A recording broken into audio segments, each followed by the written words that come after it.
ভক্তি শাস্ত্রী ক্লাসে আজকে আমরা একাদশ অধ্যায়ের কত নম্বর শ্লোক থেকে কন্টিনিউ করব? 36 तो पिछले क्लास कहाँ तक हो गया? 35 35 तक। ওকে, সবাই দয়া করে মোবাইল ফোন সাইলেন্ট মোডে করুন। আর আগামী 1.5 ঘন্টা খুবই মন দিয়ে শ্রবণ করার চেষ্টা করুন। চেষ্টা আপনার হাতে, ঠিক না? প্রথম চেষ্টা আমাদের হাতে। এখন নিদ্রা মহারানী অ্যাটাক করবে কিনা আর তার অ্যাটাককে আমরা ডিফেন্ড করতে পারবো কিনা সেটা আমাদের হাতে না, সেটা ভগবানের কৃপার উপর, ঠিক না? তো ওই জন্য ক্লাসের আগে না সবচেয়ে ভালো হয় যদি কেউ 1 ঘন্টা siesta, you know what is siesta? SIESTA। Siesta মানে কি? Sleep, short nap. এটা ঘুম আসলে খুব ভালো, ঘুমিয়ে আসলে খুব ভালো। কেন? কারণ কি, তাহলে ফ্রেশ থাকে মাইন্ড। মোবাইল একদম ফুলি রিচার্জ করে যখন আসবেন তখন দেখবেন কোয়ালিটি খুব ভালো, রিসেপটিভ কোয়ালিটি খুব ভালো হয়। নাহলে অবশ্য সবার পক্ষে সম্ভব নয়। কেউ কেউ অফিস থেকে আসছে, অফিসেও অর্ধেক লোক কিন্তু ঘুমায়, কিন্তু বেশি কাজ বেশি বিশেষ হয় না। কিন্তু যদি দেখেন কোনো চাকরিজীবীর ম্যাক্সিমাম অধিকাংশ কথা বলছি, অধিকাংশ চাকরিজীবীদের লোকেরা অত কিছু কাজ থাকে না কিন্তু অফিসে। 70 নিশ্চয়ই চাকরি করেন নাম করি না চাকরি। আপনার মতো মালিক হলে ফাঁকি দেয়। আরে বিশেষ কাজ টাজ থাকেন তো যাই হোক, কিন্তু যারা ঘর থেকে আসেন, যারা খুব ভাগ্যবান ব্যক্তি, স্পেশালি মাতাজিরা, তো চেষ্টা করবেন একটু নিদ্রা করে, তাহলে ভালো করে ক্লাসে রিসেপশন পাওয়ার খুব হাই হয়ে যায়। একটু ঘুম থেকে উঠে ওকে।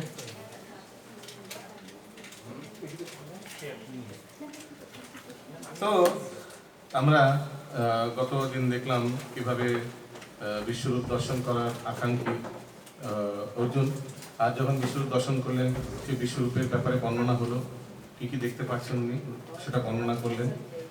এরপর উনি বলছেন আবার সেই ভগবানের শ্যামসুন্দর দ্বিভুজ রূপ দর্শন করার জন্য। কারণ কি, সেই রূপটা অত মানে একটু ভয় টাইপের হয়ে যাচ্ছিলেন, তো ওই জন্য বলছিলেন যে এই মাঝখানে যত লোক আছে সবাই একটু ভয় পাচ্ছে। কত লোক বলছিলেন যে এই মাঝখানে যতগুলো লোক আছে, উপর থেকে নিচে মাঝখানে যতগুলো লোক আছে, সব লোকবাসী একটু আপনার এই রূপ দর্শন করে ভীত হয়ে যাচ্ছে। ওই জন্য দয়া করে আপনি আপনার দ্বিভুজ রূপ দর্শন করান। এইসব ঘটনা আমরা দেখছি সঞ্জয় বলে দিচ্ছেন। 35 নম্বর শ্লোকে সঞ্জয় ধৃতরাষ্ট্রকে বলছেন, হে রাজন, ভগবান শ্রীকৃষ্ণের এই বাণী শ্রবণ করে অর্জুন অত্যন্ত ভীত হয়ে কম্পিত কলেবরে কৃতাঞ্জলি পুটে প্রণাম করে গদগদ বাক্যে শ্রীকৃষ্ণকে বললেন। একদম হাত জোর করে আমরা ফটোটা দেখছিলাম, ফটোতে ভগবান এর চরণের সামনে অর্জুন একদম কৃতাঞ্জলি পুটে বলছেন। 36 নম্বর শ্লোকে আমরা দেখলাম অর্জুন বলছেন, হে ঋষিকেশ। 36 হয়েছে না? হয়নি? 35 আছে, 36 থেকে হবে। ওকে, তো এখন দেখি কি বলছেন অর্জুন। হাত জোর করে অর্জুন একদম রেডি বলার জন্য। 36 নম্বর শ্লোক। অর্জুন বাচ,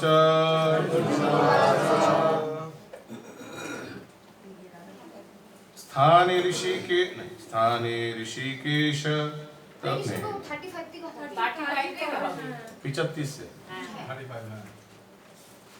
संजय उवाच एतत् श्रुत्वा वचनं केशवस्य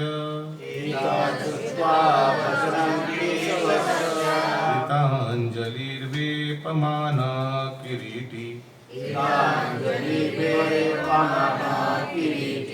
नमस्कृत्वा भूय एवाह कृष्णं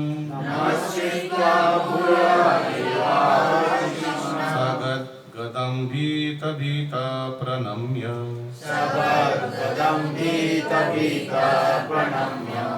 35 নম্বরের অনুবাদ। সঞ্জয় ধৃতরাষ্ট্রকে বললেন, হে রাজন, ভগবান শ্রীকৃষ্ণের এই বাণী শ্রবণ করে অর্জুন অত্যন্ত ভীত হয়ে কম্পিত কলেবরে কৃতাঞ্জলি পুটে প্রণাম করে গদগদ বাক্যে শ্রীকৃষ্ণকে বললেন। তাৎপর্য আমরা আগে বিশ্লেষণ করেছি। পরম পুরুষোত্তম ভগবানের বিশ্বরূপের প্রভাবে যে পরিস্থিতির সৃষ্টি হয় তাতে অর্জুন বিস্ময়ে মোহচ্ছন্ন হয়ে পড়েন। তাই তিনি কৃতাঞ্জলি পুটে বারবার শ্রীকৃষ্ণকে প্রণাম করতে থাকেন এবং গদগদ স্বরে তার স্তব করতে থাকেন। শ্রীকৃষ্ণের প্রতি অর্জুনের এই ব্যবহার সখ্য রসের অভিব্যক্তি নয়, তা হচ্ছে ভক্তের অদ্ভুত রসের ব্যবহার। সখ্য রসে তো কেউ এইভাবে বলবে না, তো তা কি হচ্ছে ভক্তের অদ্ভুত রসের ব্যবহার। অদ্ভুত রস কিন্তু ইউজুয়ালি ভক্তরা ভগবানের সঙ্গে দাস্য রসে ব্যবহার করেন। তো এইভাবে যখন আমরা যদি বলি হে প্রভু প্লিজ আপনার সেই দুভুজ শ্যামসুন্দর রূপ দর্শন করান, এরকম। কিন্তু এখানে বলা হচ্ছে অদ্ভুত রসের ব্যবহার। তো 7টি গৌণ রসের মধ্যে অদ্ভুত আছে একটা অদ্ভুত রস। তো সেটার কোথাও বিশ্লেষণ কারো জানা আছে কি? অদ্ভুত রসের বিশ্লেষণ কি বা কোনো উপমা অদ্ভুত রসে? এখানে অদ্ভুত রস বলছে, তো এইভাবে হতে পারে কি, দেখুন এতক্ষণ সখ্য রসে ছিল এর আগে, এখন এটা একটু পরিবর্তন হয়ে সখ্য থেকে একটু নিজেকে সামলে একটু দাসের দিকে আসছে। হয়তো এই পরিবর্তন একটু অদ্ভুত টাইপের, স্বাভাবিক একটা বিষয় আর কি, এটা স্বাভাবিক নয়। কারোর মধ্যে যখন আমরা অদ্ভুত স্বাভাবিক something, কিছু দেখি হ্যাঁ। তখন বলে অদ্ভুত আচরণ করছে। অদ্ভুত আচরণ, হ্যাঁ ওরকম টাইপের। এতক্ষণ সখ্য রসে ছিল, এখন একটু অদ্ভুত রসে। কারণ কি দেখুন, ভগবানকে সম্বোধন করছেন শ্রীকৃষ্ণ, ভগবান শ্রীকৃষ্ণ, না না না কিভাবে সম্বোধন করছেন দেখি, ঋষিকেশ। ভগবানকে ঋষিকেশ, এতদিন তো আমার মনে হয় না কেউ কারোর মিত্রকে ঋষিকেশ বলে সম্বোধন করেছেন। এর আগে অর্জুন কখনো ভগবান শ্রীকৃষ্ণকে আমার মনে হয় না, পার্থ বলেই হয়তো সম্বোধন, সরি কিভাবে সম্বোধন করেছেন আগে, কেশব বলে নাম বলেছেন। এখানে ঋষিকেশ মানে কোয়ালিটি করে আগে করেছিল কি। এনিওয়েজ, তো অদ্ভুত রস ব্যবহার।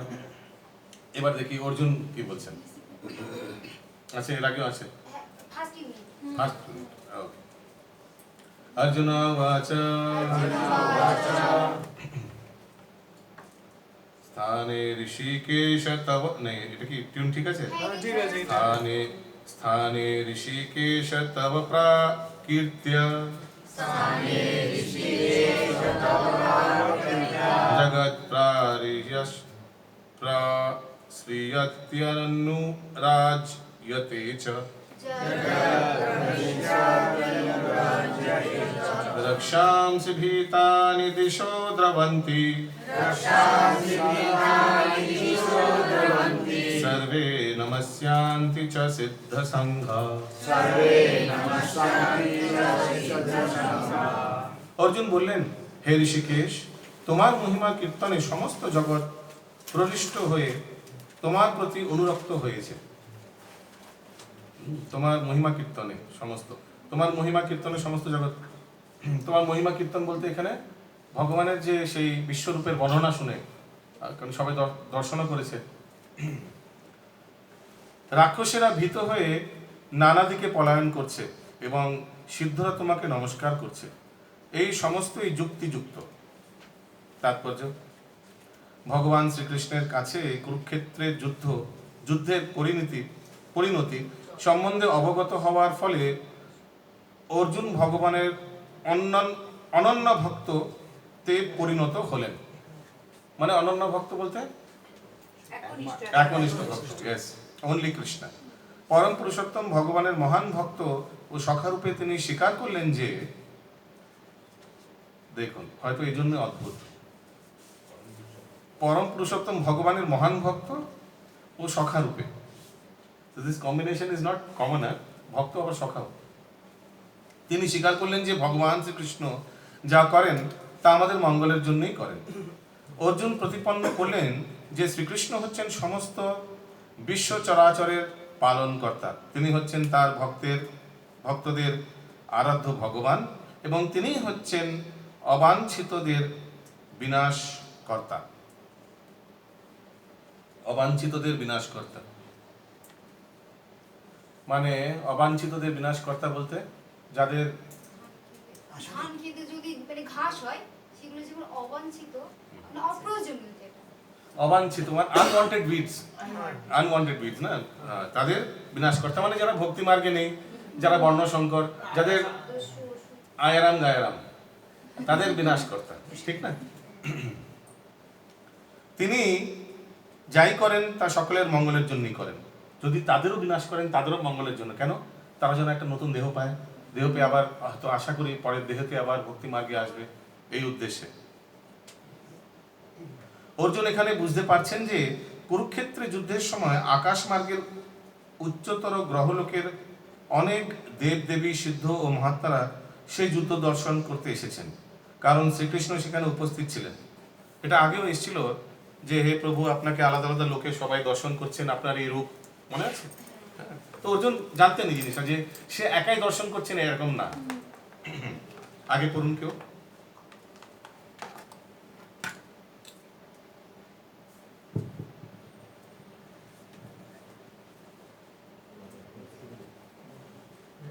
এত ট্রানজিশন টাইম নিলে হবে না, হ্যাঁ, মিনিমাম 2 থেকে 3 সেকেন্ড পর শুরু করে দিতে হবে। তিনি যাই করেন তা সকলের মঙ্গলের জন্যই করেন।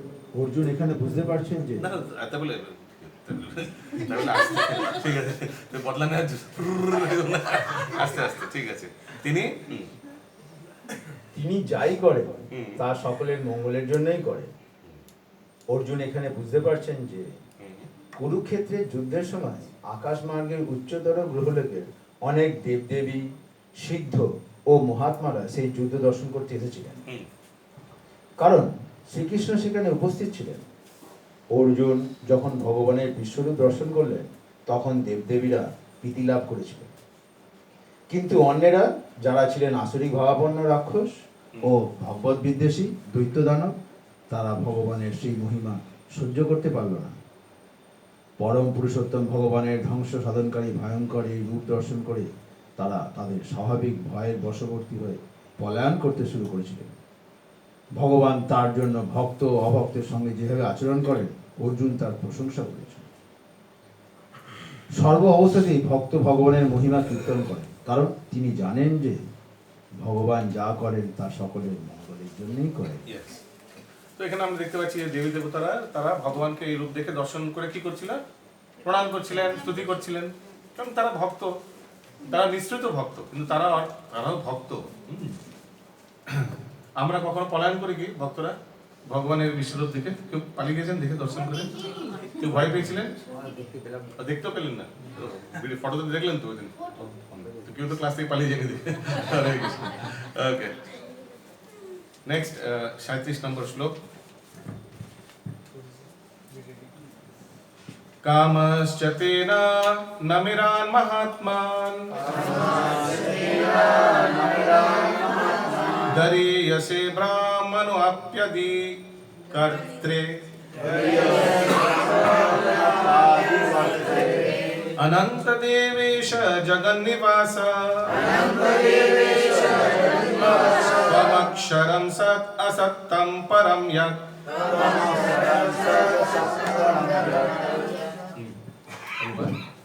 অনুবাদ: হে মহাত্মা, তুমি এমনকি ব্রহ্মা থেকেও শ্রেষ্ঠ এবং আদি সৃষ্টিকর্তা, সকলে তোমাকে কেন নমস্কার করবেন না? হে অনন্ত, হে দেবেশ, হে জগন্নিবাস, তুমি সৎ ও অসৎ উভয়ের অতীত অক্ষর তত্ত্ব ব্রহ্ম। তাৎপর্য: এইভাবেই প্রণাম। হরে কৃষ্ণ। সবাই বুঝতে পারছেন এই অক্ষর তত্ত্ব একটু বলবেন? বা অবিনশ্বর ব্রহ্ম। অক্ষয় মানে অক্ষর তত্ত্ব, অক্ষর তত্ত্ব ব্রহ্ম। দেখি কোনো বিশ্লেষণ আছে কিনা, অক্ষর তত্ত্বের কোনো বিশ্লেষণ দেখি একবার তাৎপর্য আছে কিনা।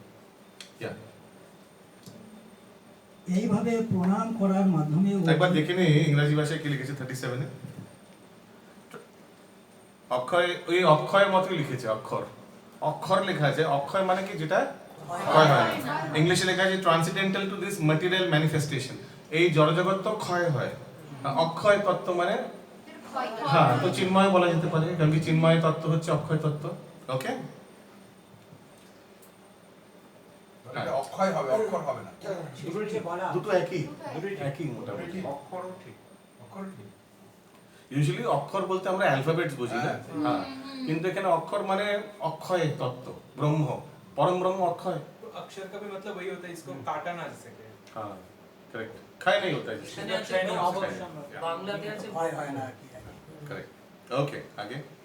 এভাবেই প্রণাম করার মাধ্যমে অর্জুন বুঝিয়ে দিচ্ছেন যে শ্রীকৃষ্ণের সকলের পূজনীয়, তিনি সর্বব্যাপ্ত এবং তিনি সকল আত্মার পরম আত্মা। প্রত্যেক সেন্টেন্স বোঝা উচিত। তিনি সর্বব্যাপ্ত এবং তিনি সকল আত্মার পরম আত্মা। এভরি সেন্টেন্স বুঝবেন। যদি কোনো না বুঝতে পারেন ওখানে আটকে দেবেন। চেষ্টা করবো ওটাকে ক্লিয়ার করতে। আগে অর্জুন এখানে শ্রীকৃষ্ণকে মহাত্মা বলে সম্বোধন করছেন, যার অর্থ হচ্ছে তিনি সবচেয়ে মহৎ এবং তিনি অসীম। অনন্ত বলতে বোঝাচ্ছে যে এমন কিছু নেই যা পরমেশ্বর ভগবানের শক্তির ও প্রভাবের দ্বারা আচ্ছাদিত নয়। দেবেশ কথাটির অর্থ হচ্ছে তিনি হচ্ছেন সমস্ত দেবতাদের নিয়ন্ত্রণ এবং তাদের সকলের ঊর্ধ্বে। তিনি হচ্ছেন সমগ্র বিশ্ব চরাচরের আশ্রয়। অর্জুন এটিও বুঝতে পেরেছিলেন যে সমস্ত সিদ্ধ মহাপুরুষ এবং অত্যন্ত শক্তিশালী দেবদেবীরা যে ভগবানকে তাদের সশ্রদ্ধ প্রণাম নিবেদন করেছিলেন তা খুবই স্বাভাবিক, কারণ তার চেয়ে বড় আর কেউ নেই। অর্জুন বিশেষভাবে উল্লেখ করছেন যে শ্রীকৃষ্ণ ব্রহ্মার চেয়েও বড়, কারণ ব্রহ্মা তার সৃষ্ট।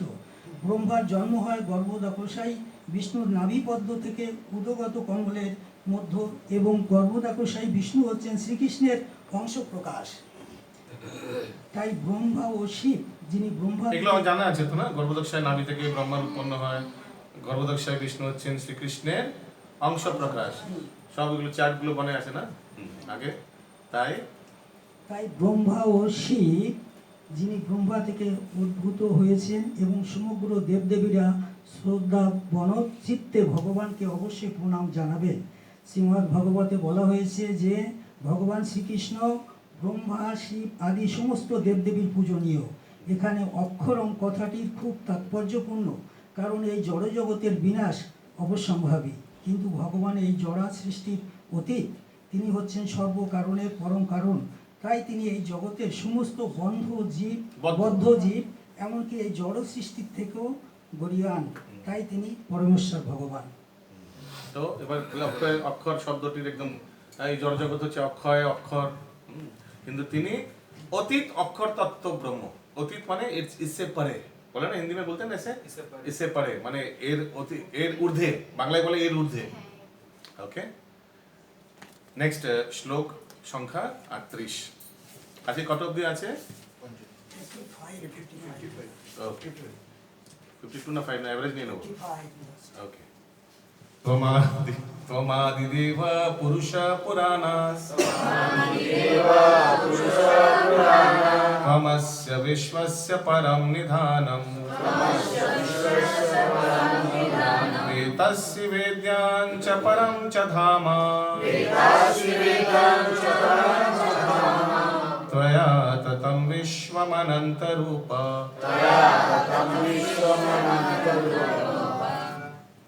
তুমি আদিদেব, পুরাণ পুরুষ এবং এই বিশ্বের পরম আশ্রয়।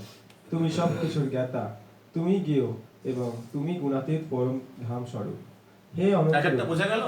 তুমি জ্ঞেয় এবং তুমি গুণাতীত পরম ধাম স্বরূপ। এভরিবডি নোজ এভরিথিং, যে সব কিছু জানে, সব সমস্ত জ্ঞানের স্রোত, সোর্স অফ অল নলেজ। হে অনন্তরূপ, সমগ্র জগৎ তোমার দ্বারা পরিব্যাপ্ত হইয়াছে। সবকিছুই পরমেশ্বর ভগবানকে আশ্রয় করে বর্তমান, তাই তিনি পরম আশ্রয়। নিধানম অর্থে সবকিছুর আশ্রয়, এমনকি ব্রহ্মজ্যোতিও পরমেশ্বর ভগবান শ্রীকৃষ্ণের আশ্রিত। এই জগতে বা কিছু ঘটছে, ব্রহ্মজ্যোতিও ভগবান শ্রীকৃষ্ণের আশ্রিত। কেন? ভগবানের শ্রীকৃষ্ণের শরীর থেকে তো রশ্মির ছটা যেটা, সেটাই তো ব্রহ্মজ্যোতি। তো আপনার শরীর থেকে যদি কোনো লাইট বেরোয়, তার মানে ওই লাইটটা আপনার শরীরেই আশ্রিত, ঠিক না? সেই ব্রহ্মজ্যোতি দিয়ে চিৎ জগৎ আলোকিত হয়। আগে এই জগতে যা কিছু ঘটছে সবকিছুই পরমেশ্বর ভগবান শ্রীকৃষ্ণের, সবকিছুরই জ্ঞাতা হচ্ছেন তিনি, এবং জ্ঞানের যদি কোনো অন্ত থাকে তবে তিনি সমস্ত জ্ঞানের অন্ত। তাই তিনি হচ্ছেন জ্ঞাতা এবং জ্ঞেয়। সমস্ত জ্ঞানের বিষয়বস্তুও তিনি, কারণ তিনি সর্বব্যাপ্ত। যেহেতু তিনি চিৎ জগৎ, সমস্ত জ্ঞানের বিষয়বস্তু হচ্ছেন তিনি। জ্ঞানের জ্ঞাতা উনি, বিষয়বস্তু জ্ঞানের যতগুলো জ্ঞানের ক্যাটেগরাইজেশন, যত কিছু জানার আছে, এভরিথিং কৃষ্ণই। যেহেতু তিনি চিৎ জগতের পরম কারণ, তাই তিনি অপ্রাকৃত জগতেও তিনি পরম পুরুষ। ওকে,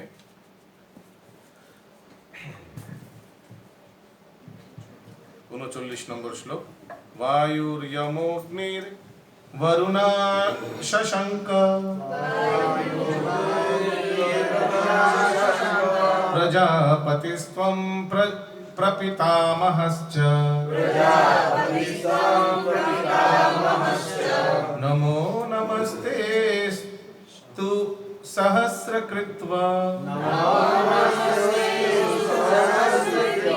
পুনশ্চ ভূয়োপি নমো নমস্তে।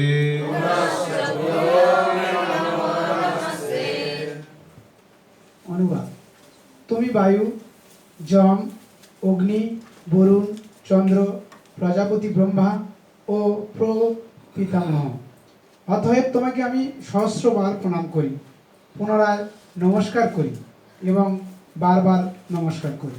প্রপিতামহ, এটা একটু বিশ্লেষণ করুন দেখি। আমাদের পিতামহকে পিতামহকে, আমাদের পিতা হচ্ছে ব্রহ্মা। দাদুকে, ব্রহ্মার দাদু মানে আমাদের দাদু না, দাদু মানে ব্রহ্মা, এই জগতের দাদু ব্রহ্মা।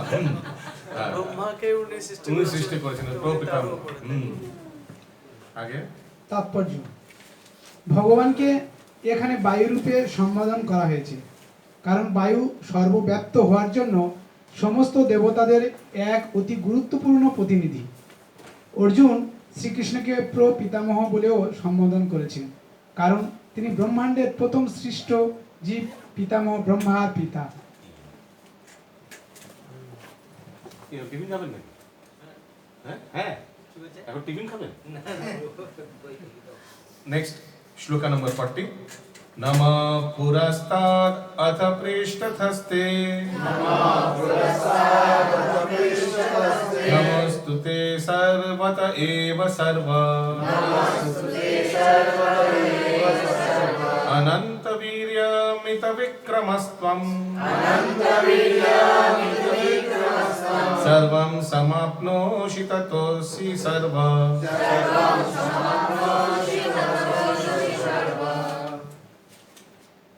হে সর্বাত্মা, তোমাকে সম্মুখে, পশ্চাৎ ও সমস্ত দিক থেকে নমস্কার করছি।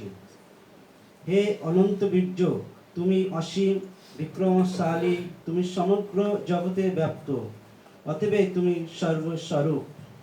তারপর ভগবত প্রেমানন্দ বিহল হয়ে অর্জুন তার বন্ধু শ্রীকৃষ্ণকে সব দিক থেকে প্রণাম নিবেদন করছে। অর্জুন বুঝতে পেরেছেন যে কৃষ্ণ হচ্ছেন সমস্ত শক্তির প্রভু, তিনি হচ্ছে অনন্ত বীর্য এবং তিনি উরুক্রম। সেই যুদ্ধক্ষেত্রে উরুক্রম শব্দের অর্থ বিক্রমশালী। ভগবানের এক অবতারও আছে না, উরুক্রম?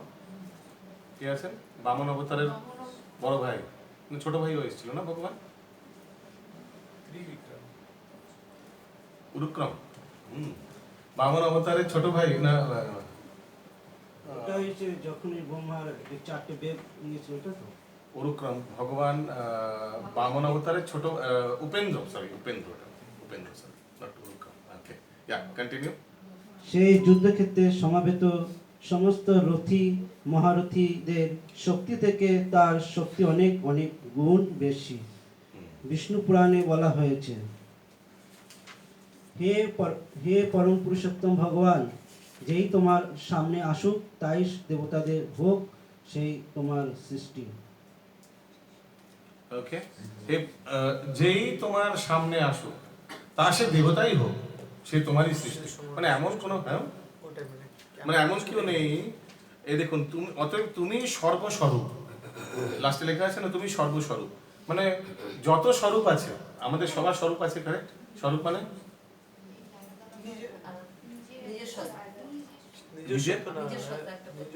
হ্যাঁ, নিজের স্বরূপ, নিজের স্বরূপ, নিজের চিৎ জগতে যে স্বরূপ, এই সমস্ত স্বরূপের স্রোতকে ভগবান সমস্ত সর্বস্বরূপ। নেক্সট 41 42 একসঙ্গে দেওয়া আছে আপনাদের বইয়ে। সখেতি মত্বা প্রসভম যদুক্তম হে কৃষ্ণ হে যাদব হে সখেতি অজান अजानता महिमानं तवेदम् माया प्रमादात् प्रणयेन वापि यचावहाशार्थमसत्कृतोऽसि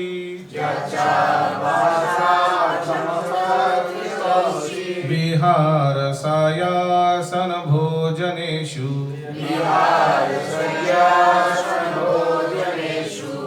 एको तथा वाप्यच्युत तत्समक्षम्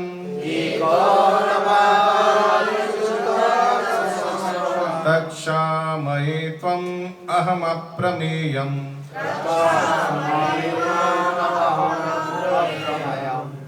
অনুবাদ, তোমার মহিমা না জেনে সখা মনে করে তোমাকে আমি প্রবলভাবে হে কৃষ্ণ, হে যাদব, হে সখা বলে সম্বোধন করেছি। প্রবলভাবে মানে ক্যাজুয়ালি, প্রমাদবশত অথবা প্রণয়বশত আমি যা কিছু করেছি তা তুমি দয়া করে ক্ষমা করো। বিহার, শয়ন, উপবেশন ও ভোজনের সময় কখনো কখনো একাকী এবং কখনো বন্ধুদের সমক্ষে আমি যে তোমাকে অসম্মান করেছি, হে অচ্যুত, আমার সেই সমস্ত অপরাধের জন্য তোমার কাছে ক্ষমা প্রার্থনা করছি।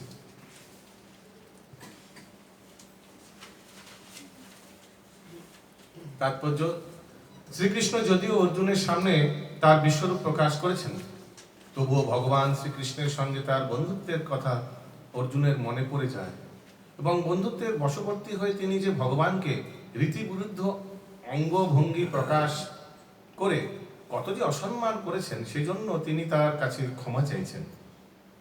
তিনি স্বীকার করেছেন যে তিনি পূর্বে জানতেন না যে শ্রীকৃষ্ণ এই প্রকার বিশ্বরূপ ধারণ করতে সমর্থ, যদিও অন্তরঙ্গ বন্ধুরূপে তিনি সেই কথা পূর্বেই তাকে বলেছেন হয়তো আমি বিশ্বরূপে এরকম হয়তো বলেছেন, এরকম পরিহাস করে হয়তো উড়িয়ে দিয়েছেন।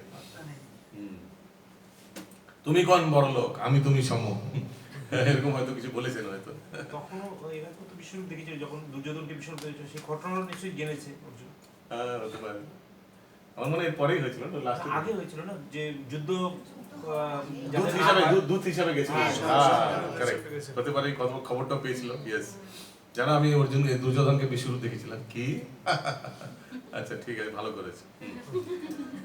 অর্জুন মনে করতে পারছেন না কতবার তিনি ভগবান শ্রীকৃষ্ণের অনন্ত বৈভবের কথা বিস্মৃত হয়ে তাকে হে কৃষ্ণ, হে বন্ধু, হে যাদব আদি সম্বোধন করে তাকে অশ্রদ্ধা করেছেন।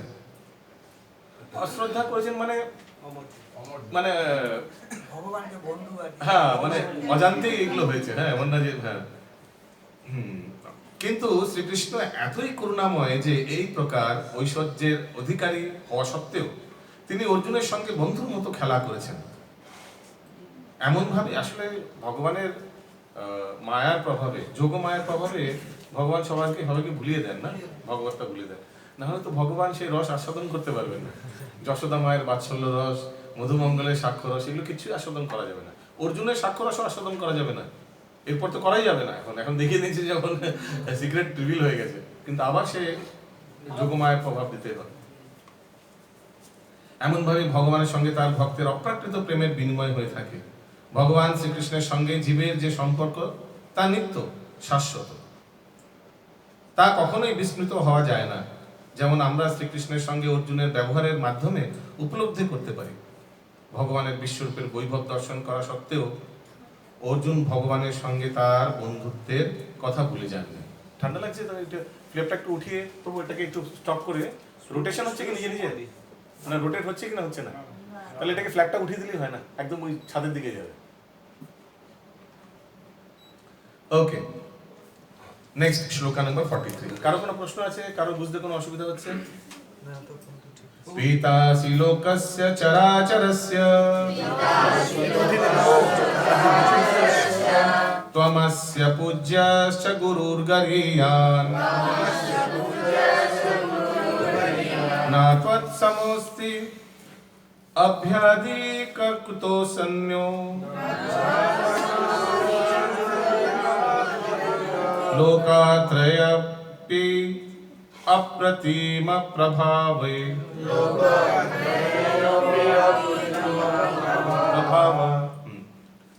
অনুবাদ করুন নেক্সট।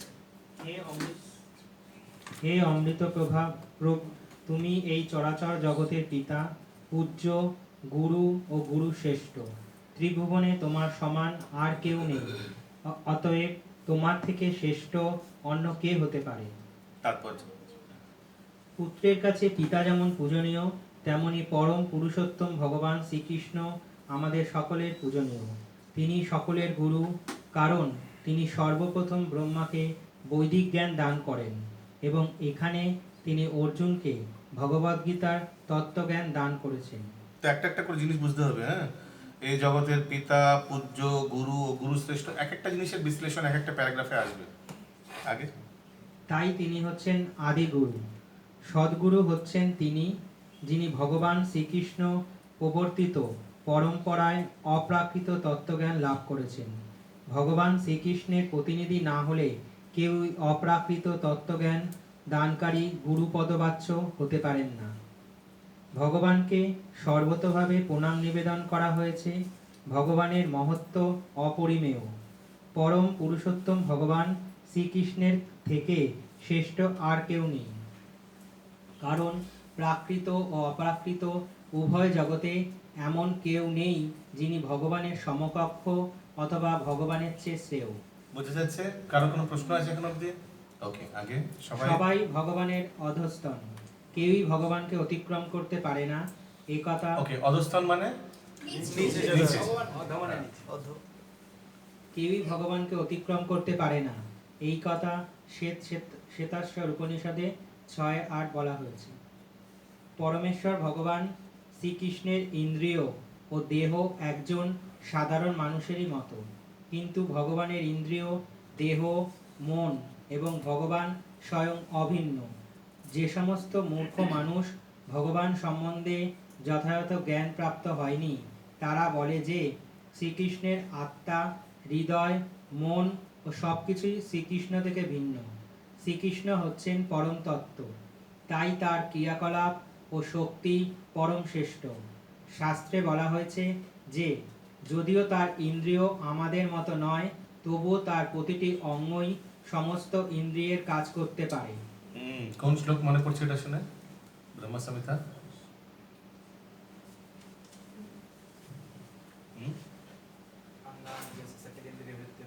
अंगानि यस्य सकलेन्द्र वृत्ति मानती।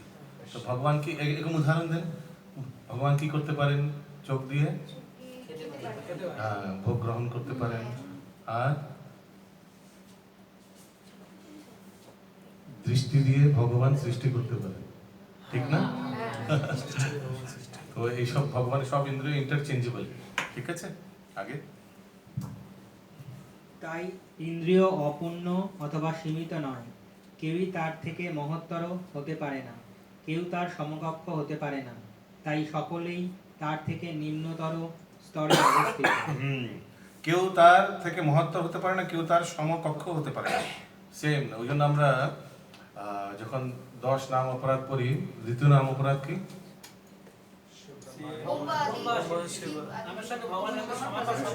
সমান বা স্বতন্ত্র, ইন্ডিপেন্ডেন্টও না, সমানও না। সমান মানে ও ভি হ্যায়, ও ভি ভগবান, ও ভি না, এরকম একজন পরম পুরুষোত্তম। পরম পুরুষোত্তমের জ্ঞান, শক্তি ও ক্রিয়াকলাপ সবই অপ্রাকৃত।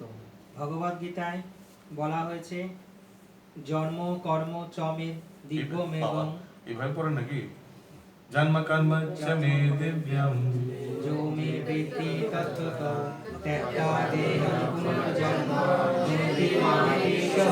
You are expected to know all this, হ্যাঁ? এখন ভক্তি শাস্ত্রী স্টুডেন্ট। এটা শ্লোক ইউনিট 1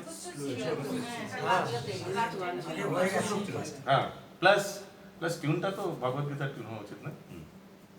যারা জানেন যে শ্রীকৃষ্ণের দেহ চিন্ময় এবং তার ক্রিয়াকলাপ দিব্য, তারা মৃত্যুর পর ভগবত ধামে শ্রীকৃষ্ণের কাছে ফিরে যান এবং তাদের আর এই দুঃখময় জড়জগতে ফিরে আসতে হয় না। তাই আমাদের জানতে হবে যে শ্রীকৃষ্ণের কার্যকলাপ অন্য সকলের কার্যকলাপের থেকে ভিন্ন। শ্রীকৃষ্ণের নির্দেশ অনুসারে জীবনযাপন করাই শ্রেষ্ঠ পন্থা। এভাবেই জীবনযাপন করার ফলে আমরা আমাদের জীবন সার্থক করে তুলতে পারি। শাস্ত্রে আরও বলা হয়েছে, এমন কেউ নেই যিনি শ্রীকৃষ্ণের প্রভু, সকলেই তার ভৃত্য। শ্রী চৈতন্য চরিতামৃতে কোন কোন শ্লোকে বলা হয়েছে? দেখি দেখি, এগুলো ক্লিক করা উচিত। শাস্ত্রে বলা আছে, পড়ুন আবার। শাস্ত্রে বলা আছে, শাস্ত্রে বলা হয়েছে, এমন কেউ নেই যিনি শ্রীকৃষ্ণের প্রভু, সকলেই তার ভৃত্য। কোন শ্লোক? আর সব ভৃত্য। তারপর যারে আছে নাচে সামথিং আছে না কিছু, একেলে কৃষ্ণ, বাকি সব ভৃত্য, বাকি সব। প্রভুপাদ একদম স্পষ্টভাবে বলে সব দেবী দেবতা হচ্ছে ভগবানের চাকর, এরকম করে চাকর একদম এরকম ভাবে বলে না। আগে শ্রী চৈতন্য চরিতামৃতে আদি 5:142 বলা ও হয়েছে, লেখাই আছে। লেখা আছে, একেলে ঈশ্বর কৃষ্ণ আর সব ভৃত্য। শ্রীকৃষ্ণই হচ্ছেন ভগবান আর সকলেই তার ভৃত্য, সকলেই তার আদেশ পালন করে চলেছে। এমন কেউ নেই যিনি শ্রীকৃষ্ণের উপদেশ অমান্য করতে পারে। তার অধ্যক্ষতায়, তারই পরিচালনায় সকলে পরিচালিত হচ্ছে। ব্রহ্ম সংহিতাতে বলা হয়েছে, তিনি হচ্ছেন সর্বকারণের পরম কারণ। হরে কৃষ্ণ প্রভু, প্রভু এই যে এখানে বলছে, এই যে কারণ তিনি সর্বপ্রথম ব্রহ্মাকে বৈদিক জ্ঞান দান করেন, বৈদিক জ্ঞান মানে ব্রহ্মাকে যে জ্ঞানটা দান করেছিল, এটা কি ভাগবতমের কথা বলা হয়েছে প্রভু? দেখুন, ভাগবতমের তো কথা বলা আছে, প্লাস সৃষ্টির পর ভাগবতমের 4 শ্লোকে ভাগবতী বলেছিল, 4টে শ্লোক বলেছিল ভগবান ব্রহ্মাকে, অনলি 4 শ্লোক আছে।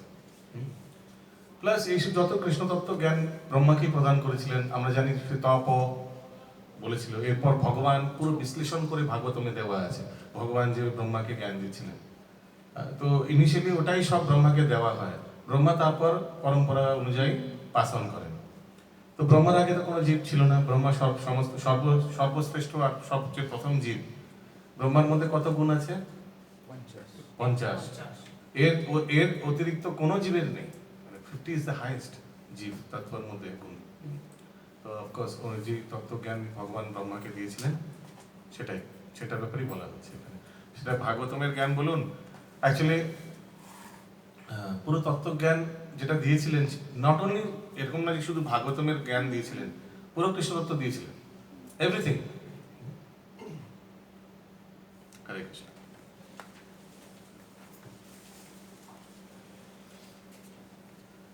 মানে ভাগবতমে আমি যেটা বলতে চাইছি, ভাগবতমের চ্যাপ্টারে যেটা বিশ্লেষণ করেছে, it is not that only that much was given, এটা আমি বলতে চাইছি। আগে হয়ে গেছে তাৎপর্য। ওকে, এরপরে শ্লোক সংখ্যা 44।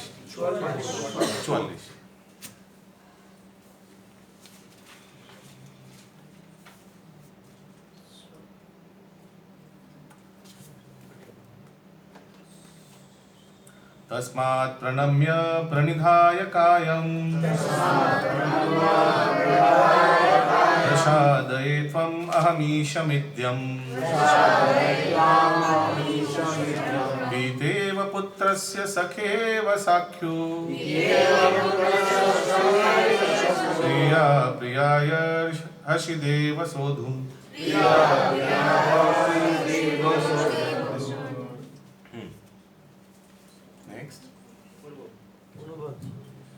তুমি সমস্ত জীবের পরম পূজ্য পরমেশ্বর ভগবান, তাই আমি তোমাকে দণ্ডবত প্রণাম করে তোমার কৃপা ভিক্ষা করছি। হে দেব, পিতা যেমন পুত্রের, সখা যেমন সখার, প্রেমিক যেমন প্রিয়ার ধৃষ্টতা বা অপরাধ ক্ষমা করেন, তুমিও সেভাবে আমার অপরাধ ক্ষমা করতে সমর্থ। তাৎপর্য, শ্রীকৃষ্ণের ভক্ত শ্রীকৃষ্ণের সঙ্গে নানা রকম সম্বন্ধের দ্বারা সম্পর্কিত।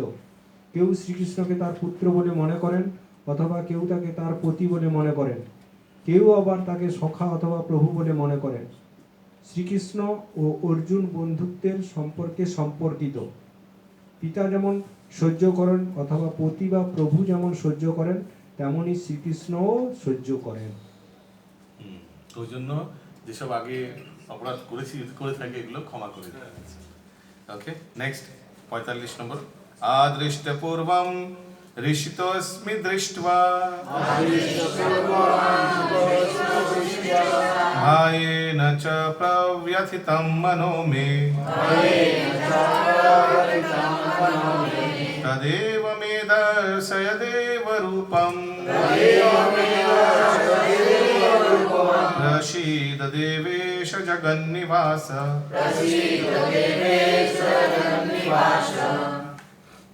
অনুবাদ। অদৃষ্টপূর্ব তোমার এই বিশ্বরূপ দর্শন করে আমি আনন্দিত হয়েছি, কিন্তু সেই সঙ্গে আমার মন ভয়ে বিচলিতও হয়েছে। তাই হে দেবেশ, হে জগন্নিবাস, আমার প্রতি প্রসন্ন হও এবং পুনরায় পরমেশ্বর ভগবান রূপে আমাকে দর্শন দান করো। তাৎপর্য: অর্জুন সর্বদাই শ্রীকৃষ্ণের অত্যন্ত বিশ্বস্ত, কারণ তিনি তার অন্তরঙ্গ প্রিয় সখা। আর প্রিয় সখারূপে সখার বৈভব দর্শনে তিনি অত্যন্ত আনন্দিত। যখন অর্জুন দেখলেন যে তার প্রিয় সখা শ্রীকৃষ্ণ স্বয়ং পরমেশ্বর ভগবান এবং তিনি এমন বিস্ময়কর বিশ্বরূপ প্রদর্শন করতে পারেন, তখন তিনি অত্যন্ত আনন্দিত হলেন। কিন্তু তখন আবার সেই বিশ্বরূপ দর্শন করে তার মনে ভয়ও হলো, কারণ শ্রীকৃষ্ণের প্রতি তার অনন্য বন্ধুত্বের ফলে না জানি কত অপরাধ তিনি করে ফেলেছেন।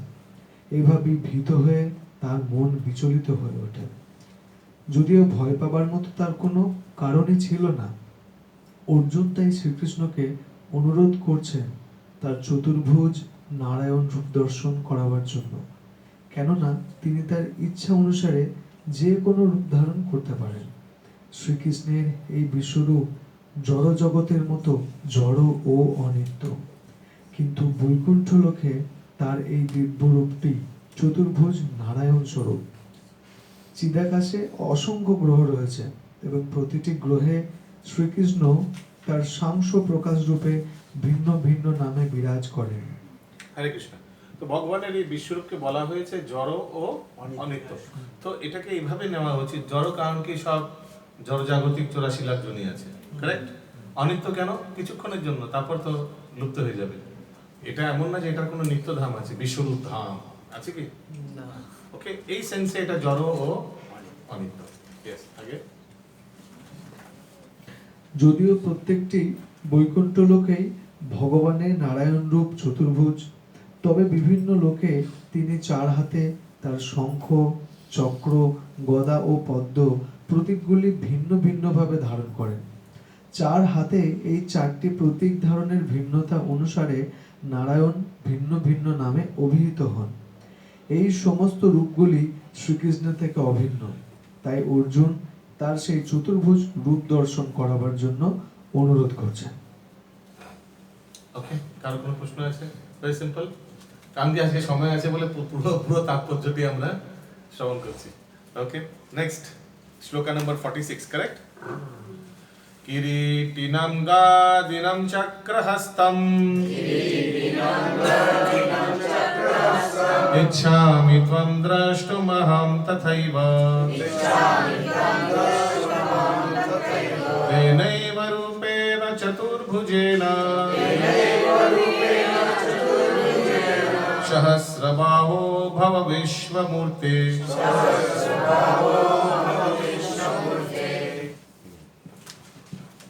অনুবাদ: হে বিশ্বমূর্তি, হে সহস্রবাহু, আমি তোমাকে পূর্ববৎ সেই কিরীট, গদা ও চক্রধারী রূপে দেখতে ইচ্ছা করি। এখন তুমি কৃপাপূর্বক তোমার সেই চতুর্ভুজ রূপ ধারণ করো। তাৎপর্য: ব্রহ্মসংহিতাতে বলা হয়েছে রামাদি মূর্তি কলানি অমেন তিষ্ঠান। টিউন আছে, সবার একটা টিউন আছে, এইভাবে বলতে হবে। ভগবান শত সহস্র রূপে নিত্যকাল বিরাজমান এবং তাদের মধ্যে রাম, নৃসিংহ, নারায়ণ আদি রূপগুলি প্রধান। ভগবানের অসংখ্য রূপ আছে, কিন্তু অর্জুন জানতেন যে শ্রীকৃষ্ণই আদি পরমেশ্বর ভগবান, যিনি তার অনিত্য বিশ্ব রূপটি ধারণ করেছেন। এখন তিনি চিন্ময় নারায়ণ রূপটি দেখতে চাইছেন। এই শ্লোকটি শ্রীমদ্ ভাগবতের সিদ্ধান্তই প্রতিষ্ঠিত করছে, অর্থাৎ শ্রীকৃষ্ণই স্বয়ং ভগবান এবং সমস্ত অংশ ও কলা অবতারেরা তার থেকেই উদ্ভূত হয়েছেন। ভগবান তার অংশ প্রকাশ থেকে অভিন্ন এবং অগণিত সমস্ত রূপেই তিনি ভগবান। এই সমস্ত রূপেই তিনি নব যৌবন সম্পন্ন। সেটি পরমেশ্বর ভগবানের নিত্য রূপ। শ্রীকৃষ্ণকে যিনি জানেন তিনি অচিরেই এই জড়জগতের সমস্ত কলুষ থেকে মুক্ত হন। ओके, हर एक सेंटेंस समझ में आया माता जी? श्री भगवान, हाँ ব্রহ্ম সংহিতাতে যেটা বলা হয়েছে এটা একটুখানি ব্যাখ্যা করে দিবেন আমাদের মুক্তি ওকে। ভগবান শত সহস্র রূপে নিত্যকাল বিরাজমান এবং তাদের মধ্যে রাম, নৃসিংহ আদি, নারায়ণ আদি রূপগুলি হচ্ছে প্রধান। ভগবানের অসংখ্য রূপ আছে, কিন্তু অর্জুন জানতে চাইছেন যে শ্রীকৃষ্ণ হচ্ছেন যে শ্রীকৃষ্ণ হচ্ছেন ভগবানের আদি পরমেশ্বর ভগবান। রামাদি মূর্তিষু কলানি অমেন তিষ্ঠান নানাবতারম অকরোদ ভুবনেষু কিন্তু কৃষ্ণ স্বয়ং সমভবৎ পরমাপুমায়ো। এবার বোঝা গেল আসলে ওটা দেয়নি তো ওই জন্যই। তো অনেকগুলো আদি আছে, ওর মধ্যে অনেকগুলো মুখ্য আছে, অনেকগুলো রূপ আছে, ওর মধ্যে অনেকগুলো কয়েকটা মুখ্য আছে, রাম আদি নৃসিংহ এগুলো। কিন্তু কৃষ্ণ স্বয়ং সমভত পরমাপুমায়ু, একদম আদি অনাদি আদি গোবিন্দ হচ্ছেন শ্রীকৃষ্ণ, অনাদি। আর সব এই অবতার এর অবতারই হচ্ছে ভগবান শ্রীকৃষ্ণ। আমি সেই গোবিন্দকে ভজনা করি। শ্রী ভগবান উবাচ।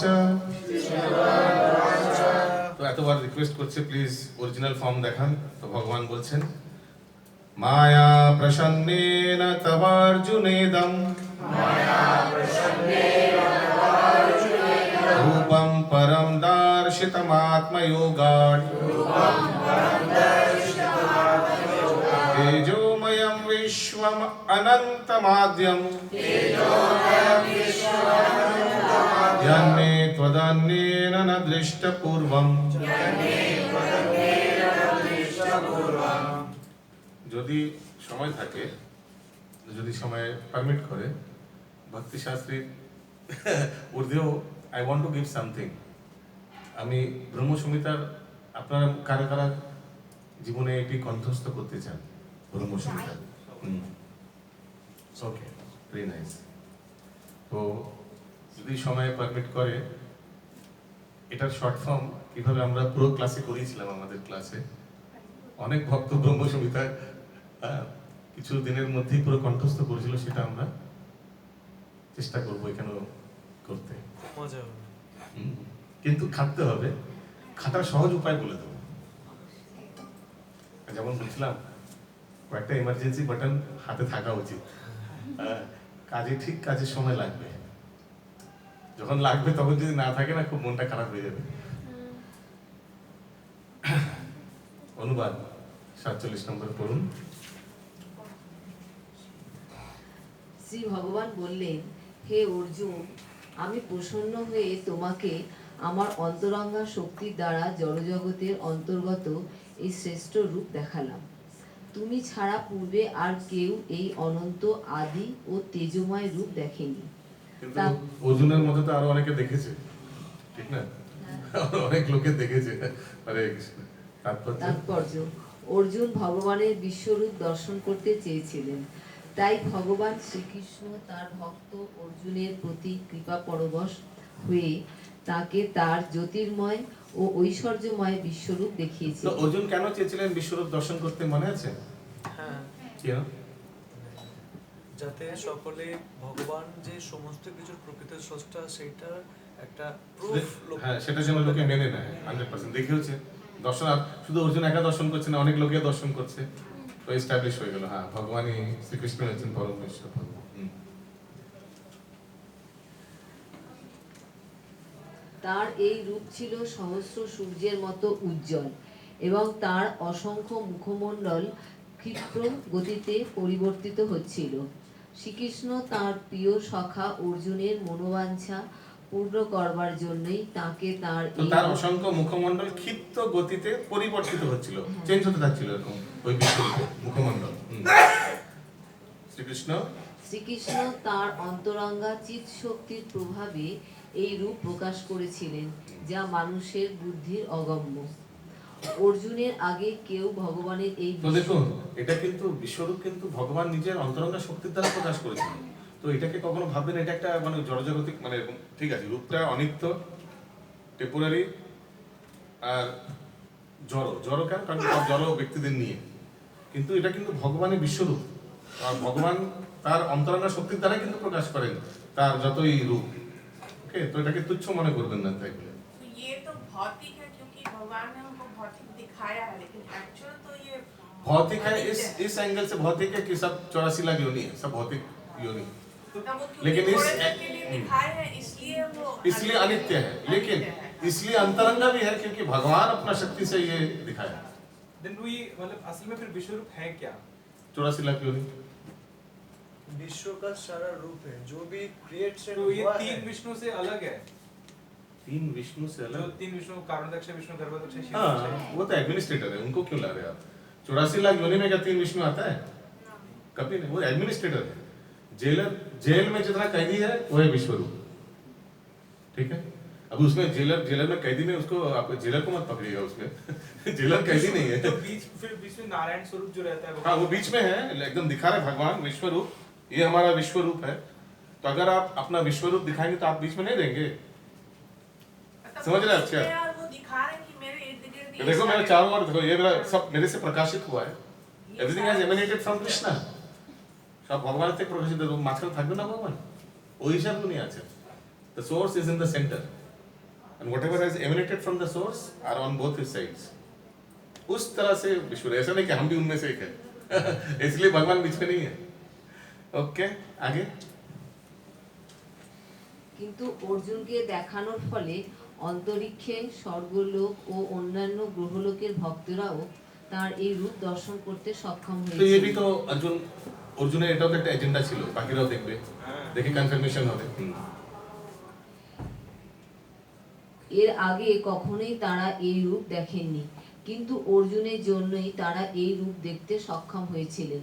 পক্ষান্তরে বলা যায় ভগবান শ্রীকৃষ্ণ কৃপা করে অর্জুনকে তার এই বিশ্বরূপ দেখিয়েছিলেন।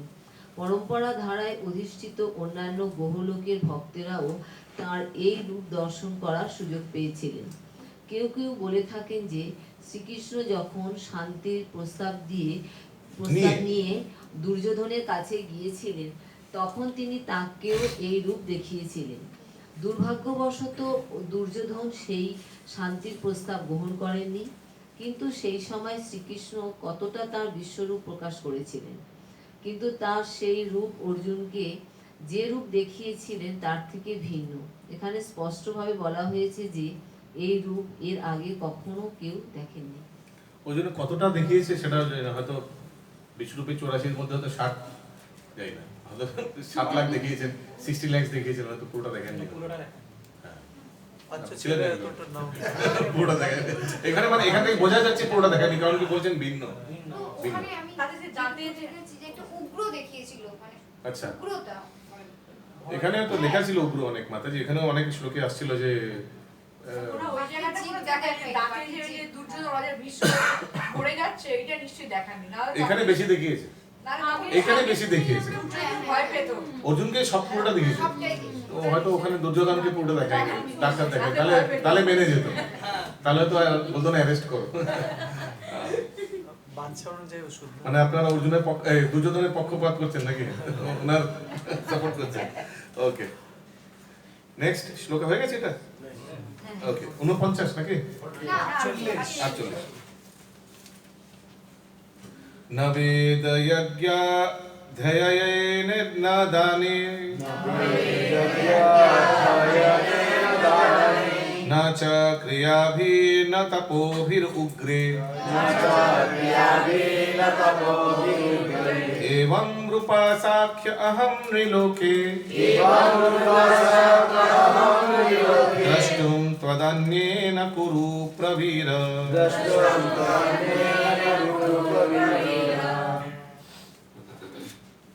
অনুবাদ। হে কুরুশ্রেষ্ঠ, বেদ অধ্যয়ন, যজ্ঞ, দান, পুণ্যকর্ম ও কঠোর তপস্যার দ্বারা এই জড়জগতে তুমি ছাড়া অন্য কেউ আমার এই বিশ্বরূপ দর্শন করতে সমর্থ নয়। তাৎপর্য: যে দিব্যদৃষ্টি দিয়ে অর্জুন ভগবানের বিশ্বরূপ দর্শন করেছিলেন সেই দিব্যদৃষ্টি কি তা আমাদের যথাযথভাবে বুঝতে হবে। কে দিব্যদৃষ্টির অধিকারী হতে পারেন? দিব্য কথাটার অর্থ হচ্ছে দেবতুল্য। যতক্ষণ না আমরা দেবতাদের মতো দিব্য গুণাবলীতে ভূষিত হচ্ছি ততক্ষণ পর্যন্ত আমরা দিব্য দৃষ্টি লাভ করতে পারি না। তো আর কে বিশ্বরূপ দর্শন করা সক্ষম হতে পারেন? উপরে অনুবাদে দেওয়া আছে যে বেদ অধ্যয়ন করে দিব্য দৃষ্টি পেতে পারেন। যজ্ঞ, দান, পুণ্য কর্ম, কঠোর তপস্যা করেও এই রূপ দর্শন করা যায়। এই জড়জগতে তুমি ছাড়া আর অন্য কেউই আমার, আবার প্লাস এছাড়াও অর্জুন হয়তো এগুলো কিছু করেনি, হালাকি ও তো পুণ্যকর্ম এগুলো দান শান্ত করতেনি, অনেক পাণ্ডবদের মধ্যে ছিলেন। তো এনারাই ভগবানের বিশ্বরূপ দর্শন করার প্রাপ্য। আগে এখন কথা হচ্ছে দেবতা কারা? বৈদিক শাস্ত্রে বলা হয়েছে যারা ভগবান শ্রী বিষ্ণুর ভক্ত তারাই হচ্ছেন দেবতা।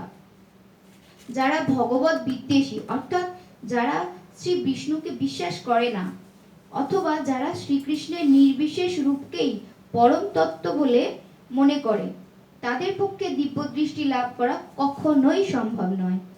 শ্রীকৃষ্ণের নিন্দা করা এবং সেই সঙ্গে দিব্য দৃষ্টি সম্পন্ন হওয়া কখনোই সম্ভব নয়।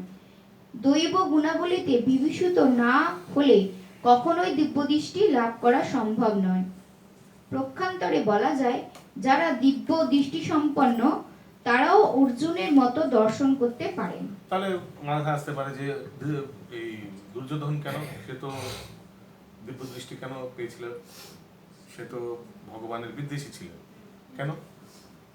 তো এর উত্তর খুবই সহজ, সে ভগবানের লীলায় সহযোগিতা করছে। ড্রামার একটা আর্টিস্ট, ওই হিসাবে ওনাকে লীলার মধ্যে ওনাকে একটা জন্য এক্সেপশন। তো এগুলো exception, this are exceptions, exceptions can never be generalized. Okay, yeah. ভগবদ্গীতায় ভগবানের বিশ্বরূপের বর্ণনা করা হয়েছে। যদিও অর্জুনের পূর্বে এই বিবরণ সকলের কাছে অজ্ঞাত ছিল, এখন এই ঘটনার পরে ভগবানের বিশ্বরূপ সম্পর্কে আমরা কিছুটা ধারণা করতে পারি। এটাও একটা উদ্দেশ্য ছিল যে আমাদের মতো জড়জগতের জীবকেও বিশ্বরূপের ব্যাপারে অবগত করা, ওই জন্য অর্জুনকে দেখিয়েছিল। কারেক্ট? যারা যথার্থ দৈব গুণ সম্পন্ন তারা ভগবানের বিশ্বরূপ দর্শন করতে পারেন, কিন্তু ভগবান শ্রীকৃষ্ণের শুদ্ধ ভক্ত না হলে কেউই দিব্য পদবাচ্য হতে পারে না। ভগবত ভক্ত যারা যথার্থ দিব্য প্রকৃতিতে অধিষ্ঠিত এবং যাদের দিব্য দৃষ্টি আছে তারা কিন্তু ভগবানের বিশ্বরূপ দর্শনের জন্য উৎসুক নন। পূর্ববর্তী শ্লোকে যে কথা বলা হয়েছে, অর্জুন শ্রীকৃষ্ণের চতুর্ভুজ বিষ্ণু রূপ দর্শন করতে চেয়েছিলেন এবং ভগবানের বিশ্বরূপ দর্শনে তিনি প্রকৃতপক্ষে ভীত হয়েছিলেন। এই শ্লোকে বেদ যজ্ঞাধ্যানে কথাগুলি খুবই স্কিপ করা যেতে পারে। We can come to next shloka number 49. Okay.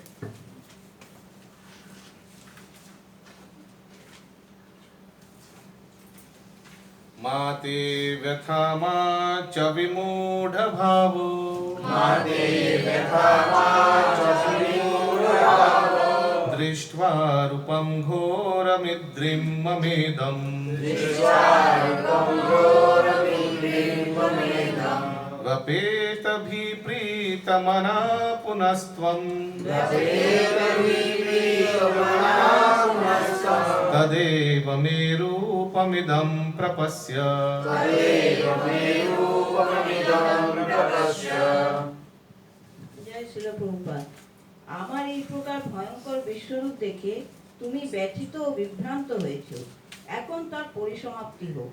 সমস্ত ভয় থেকে মুক্ত হয়ে এবং প্রসন্ন চিত্তে তুমি পুনরায় তোমার ঈপ্সিত রূপ দর্শন করো। তো ভগবান এইভাবে বলছেন এবার অর্জুনকে, ঠিক আছে? তাৎপর্য: ভগবদ্গীতার প্রারম্ভে অর্জুন তার পরম পূজ্য পিতামহ ভীষ্মদেব ও গুরুদেব দ্রোণাচার্যকে হত্যা করার কথা চিন্তা করে উদ্বিগ্ন হয়ে পড়েছিলেন, কিন্তু শ্রীকৃষ্ণ তাকে বলেছিলেন যে তার পিতামহকে হত্যা করার ব্যাপারে তার উদ্বিগ্ন হবার কোনো প্রয়োজন ছিল না। কৌরবদের রাজসভায় যখন ধৃতরাষ্ট্রের পুত্রগণ দ্রৌপদীর বস্ত্রহরণ করছিল, তখন ভীষ্ম ও দ্রোণ নীরব ছিলেন। কর্তব্য পালনে এই অবহেলার জন্য তাদের হত্যা করাই উচিত। শ্রীকৃষ্ণ অর্জুনকে তার বিশ্বরূপ দেখালেন কেবল তাকে এটি বুঝিয়ে দেবার জন্য যে তাদের অনৈতিক আচরণের ফলে তারা ইতিমধ্যেই হত হয়েছেন। অর্জুনকে এই দৃশ্য দেখানো হয়েছিল এই জন্য যে ভক্তরা সর্বদাই মনে আছে শান্তি একটা শ্লোক আসছিল যে বিশ্বরূপ যখন অর্জুন দর্শন করছিলেন তখন এইসব যারা কৌরবদের পক্ষে ছিলেন তারা সব মুখের ভিতর চলে যাচ্ছিলেন, দাঁতের মধ্যে থেকে ইনক্লুডিং ভীষ্ম পিতামহ ছিলেন মানে ওই লিস্টে। হ্যাঁ, কারণ কি দেখুন এই কারণে, কারণ কি তারা কোনো প্রতিবাদ করেনি যখন এত বড় অন্যায় হচ্ছিল, ঠিক না? আগে ভক্তেরা সর্বদাই শান্তিপ্রিয় এবং তারা এই ধরনের বিভৎস কাজ করতে পারেন না। সেই উদ্দেশ্যে তাকে বিশ্বরূপ দেখানো হয়েছিল। এখন অর্জুন ভগবানের চতুর্ভুজ রূপ দেখতে চাইলেন এবং শ্রীকৃষ্ণ তাকে তাও দেখালেন। ভক্ত ভগবানের বিশ্বরূপ দর্শনে তেমন আগ্রহী নন, কেননা এই রূপের সঙ্গে প্রেমানুভূতির আদান প্রদানের কোনো সম্ভাবনা থাকে না। তো ভক্তরা তো এখন বিশ্বরূপকে দেখে কনফার্ম হয়ে তারপর যুদ্ধে নামবেন না। বিশ্বরূপ দেখার আগেও ভয় পাচ্ছিল যে বিশ্ব পিতামহের সঙ্গে যুদ্ধ করবো, বাপরে বাপ পারবো কি পারবো না, কিন্তু বিশ্বরূপ দেখে তো বুঝতে পারলেন বিশ্ব পিতামহ হরে কৃষ্ণ মুখের ভেতরেই যাবেন, হাতে চলেও গেছেন, ঠিক না? তো তখন কনফিডেন্ট পেলেন। আপনিও ঘামছেন, দেখ আমি আমার মতো কেউ আছে না কিন্তু, ঠিক আছে ঠিক আছে। তো তো অর্জুন এখন আরো বেশি একটু হি ইজ মোর কমফर्टेबल যা विश्व पितामह तो मूर्ख अंदर किया, ठीक है, तो ही इज कॉन्करेबल, মানে উনি পরাজয় করতে পারবো আমি। তো ভক্তরা তো এরকম, তো ওই জন্য বিশ্বরূপ দেখে অন্তত ওরা একটু হেল্প হয়েছে। কিন্তু আমাদের মতো ভক্তদের তো বিশ্বরূপ দেখার কোনো দরকার নেই, আমরা তো মহাভারত যুদ্ধ লড়তে যাচ্ছি না, ওটাই বলা হচ্ছে। তো ওই জন্য ভক্তরা তো বিশ্বরূপ দেখার জন্য এত আগ্রহী না। আগে ভক্ত শ্রদ্ধাবনত চিত্তে ভগবানকে তার হৃদয়ের ভক্তিরূপ অর্ঘ্য নিবেদন করতে চান, অথবা তিনি দ্বিভুজধারী শ্রীকৃষ্ণের রূপ দর্শন করতে চান, যাতে পরমেশ্বর ভগবানের সঙ্গে তিনি প্রেম ভক্তির বিনিময় করতে পারেন। সঞ্জয় উবাচ, কত নম্বর শ্লোক এখন?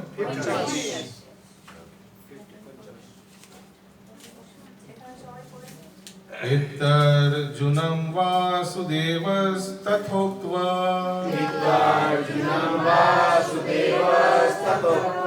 স্বকাম রূপম দর্শয়ামাস ভূয় আশ্বাসয়ামাস চ ভীতমেনম ভূত্বা পুনঃ সৌম্য বপুর মহাত্মা।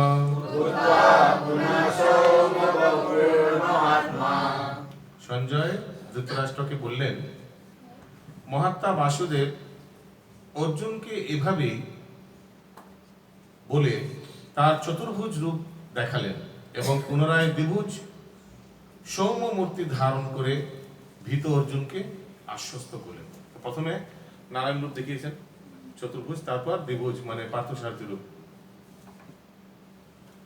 শ্রীকৃষ্ণ যখন বসুদেব ও দেবকীর পুত্র রূপে আবির্ভূত হন তখন তিনি সর্বপ্রথমে চতুর্ভুজ নারায়ণ রূপে প্রকাশিত হন, কিন্তু তার পিতামাতা যখন তাকে অনুরোধ করেন তখন তিনি নিজেকে একটি সাধারণ শিশুতে রূপান্তরিত করেন। কেন চতুর্ভুজ রূপে দর্শন দেন দেবকী ও বাসুদেবকে, বসুদেবকে? উনি যে পরমেশ্বর ভগবান সেটা জানানোর জন্য। ওনারাও ভীত ছিলেন যে আগের এতগুলো সন্তান মারা গেছে, এবারেও যদি ওরকম হয়। আচ্ছা, ওই জন্য চতুর্ভুজ রূপে। ওকে, আর কোনো প্রশ্ন, আর কোনো উত্তর? সরি, আসলে 3 জন্ম আগে এই রূপে দর্শন ওনাদের যে আগে তপস্যা ছিল, তপস্যা যেবারে সম্পূর্ণতা লাভ করলো সেই কৃষ্ণীয় সুতপা রূপে যখন তারা তপস্যা করেছিল, ভগবান কৃষ্ণ গর্ভ রূপে তাদের প্রথম সন্তান রূপে আবির্ভূত হন। তো ওই সময় ভগবান এই রূপে দর্শন দিয়েছিলেন, ওকে তথাস্তু। ওনারা কি প্রার্থনা করেছিলেন? হে প্রভু, আমি আপনাকে আমার সন্তান রূপে চাই। তো ভগবান কি উত্তর দিয়েছিলেন? আমি তো আসতে পারবো না, আর আমার মতো কেউ নেই, তো আমায় আসতে হবে। সরি, আমার মতো আর কেউ নেই, তো আমায় আসতে হবে। তো আমি 3 জন্মে আসবো। প্রথম জন্মে কিভাবে এসেছিলেন? কৃষ্ণ গর্ভরূপে। দ্বিতীয় জন্মে অদ্বিতীয় কশ্যপ এর পুত্র বামন রূপে এসেছিলেন। আর এই তৃতীয় জন্মে ভগবান শ্রীকৃষ্ণ বসুদেব ও দেবকীর পুত্র রূপে এসেছিলেন। তো ওই জন্য প্রথমে চতুর্ভুজ দর্শন করে মনে করে দিলেন, রিমেম্বার 3 জন্ম আগে। সেটাই আমি আমার লাস্ট প্রমিস, মানে লাস্ট এবার ফাইনাল না, এইভাবে মনে করার জন্য। ঠিক তেমনি ভগবান প্রথমে চতুর্ভুজ দর্শন করালেন অর্জুনকে, তারপর পার্থসারথী রূপ দর্শন করালেন। আগে কোথায় ছিল? সরি, তখন তিনি নিজেকে একটি সাধারণ শিশুতে রূপান্তরিত করলেন। তেমনি শ্রীকৃষ্ণ জানতেন যে অর্জুন তার চতুর্ভুজ রূপ দর্শনে আগ্রহী নন। তো বিশ্বরূপেও আগ্রহী নন, চতুর্ভুজেও আগ্রহী নন। কিন্তু যেহেতু তিনি তার চতুর্ভুজ রূপ দর্শন করতে চেয়েছিলেন, শ্লোকে তো চতুর্ভুজই লেখা আছে, তাই তিনি তাকে আবার সেই রূপ দেখালেন এবং তারপরে তিনি তার দ্বিভুজ রূপ দেখালেন। এখানে সৌম্য বপু কথাটি অত্যন্ত তাৎপর্যপূর্ণ। সৌম্য বপু কথাটির অর্থ হচ্ছে অত্যন্ত সুন্দর রূপ। সৌম্য মানে সুন্দর, বপু মানে শরীর। ভগবানের দ্বিভুজ শ্যামসুন্দর রূপ হচ্ছে তার সবচেয়ে সুন্দর রূপ। ভগবান শ্রীকৃষ্ণ যখন এই জগতে প্রকট ছিলেন, তখন সকলে তার রূপে আকৃষ্ট হতেন। যেহেতু শ্রীকৃষ্ণ হচ্ছেন সমগ্র বিশ্ব চরাচরের নিয়ন্তা, তাই তিনি তার ভক্ত অর্জুনের সমস্ত ভয় বিদরিত করলেন এবং তাকে আবার তার দ্বিভুজ শ্যামসুন্দর রূপ দেখালেন। ব্রহ্ম সংহিতায় বলা হয়েছে, প্রেমাঞ্জনা চরিত ভক্তি বিলোচনেনা, প্রেমাজনের দ্বারা রঞ্জিত ভক্তি নয়নেরই কেবল শ্রীকৃষ্ণের শ্যামসুন্দর রূপ দর্শন করা যায়। ওকে, अर्जुन उवाच दृष्टेदं मनुसंरूपं तव सौम्यं जनार्दन इदानीमस्मि संवृत्त सचेत प्रकृतिं गता।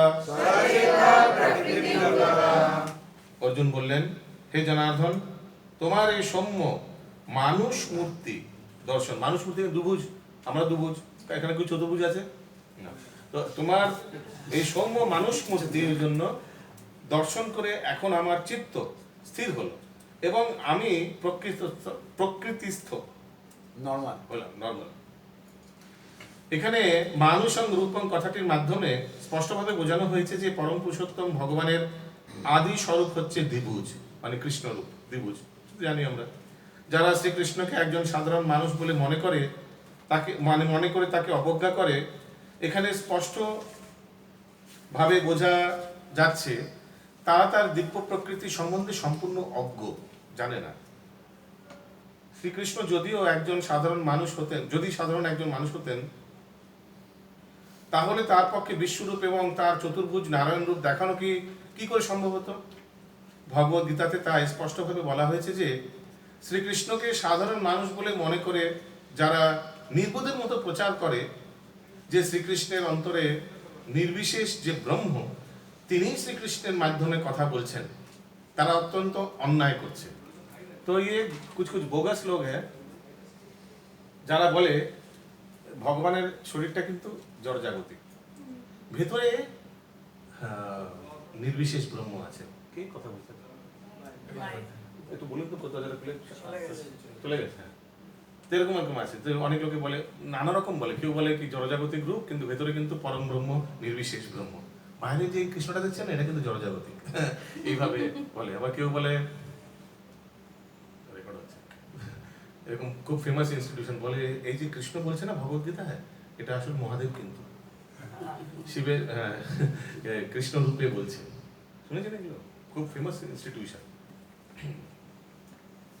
ওকে, কোথায় ছিলাম আমরা? কত নম্বরে?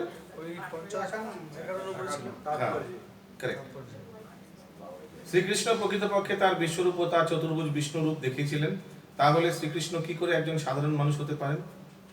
ভগবদ গীতার ভ্রান্ত ব্যাখ্যার দ্বারা শুদ্ধ ভক্তরা কখনোই বিভ্রান্ত হন না, কারণ তারা জানেন কোনটি কি। ভগবদ্গীতার মূল শ্লোকগুলি সূর্যের মতো উজ্জ্বল, তাই তা দর্শন করার মাধ্যমে মূর্খ ভাষ্যকারদের ভাষ্যরূপ মশালের আলোর প্রয়োজন হয় না। সূর্য ইনাফ, মশালের দরকার নেই। শ্রী ভগবান উবাচ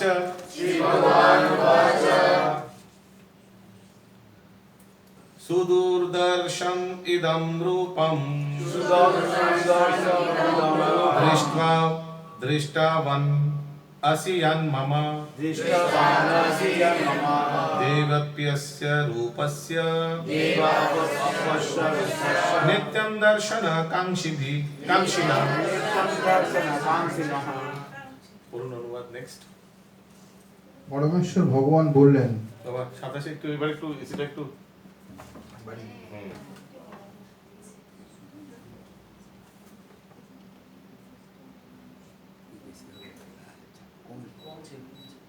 কমছে কমাচ্ছি বলে।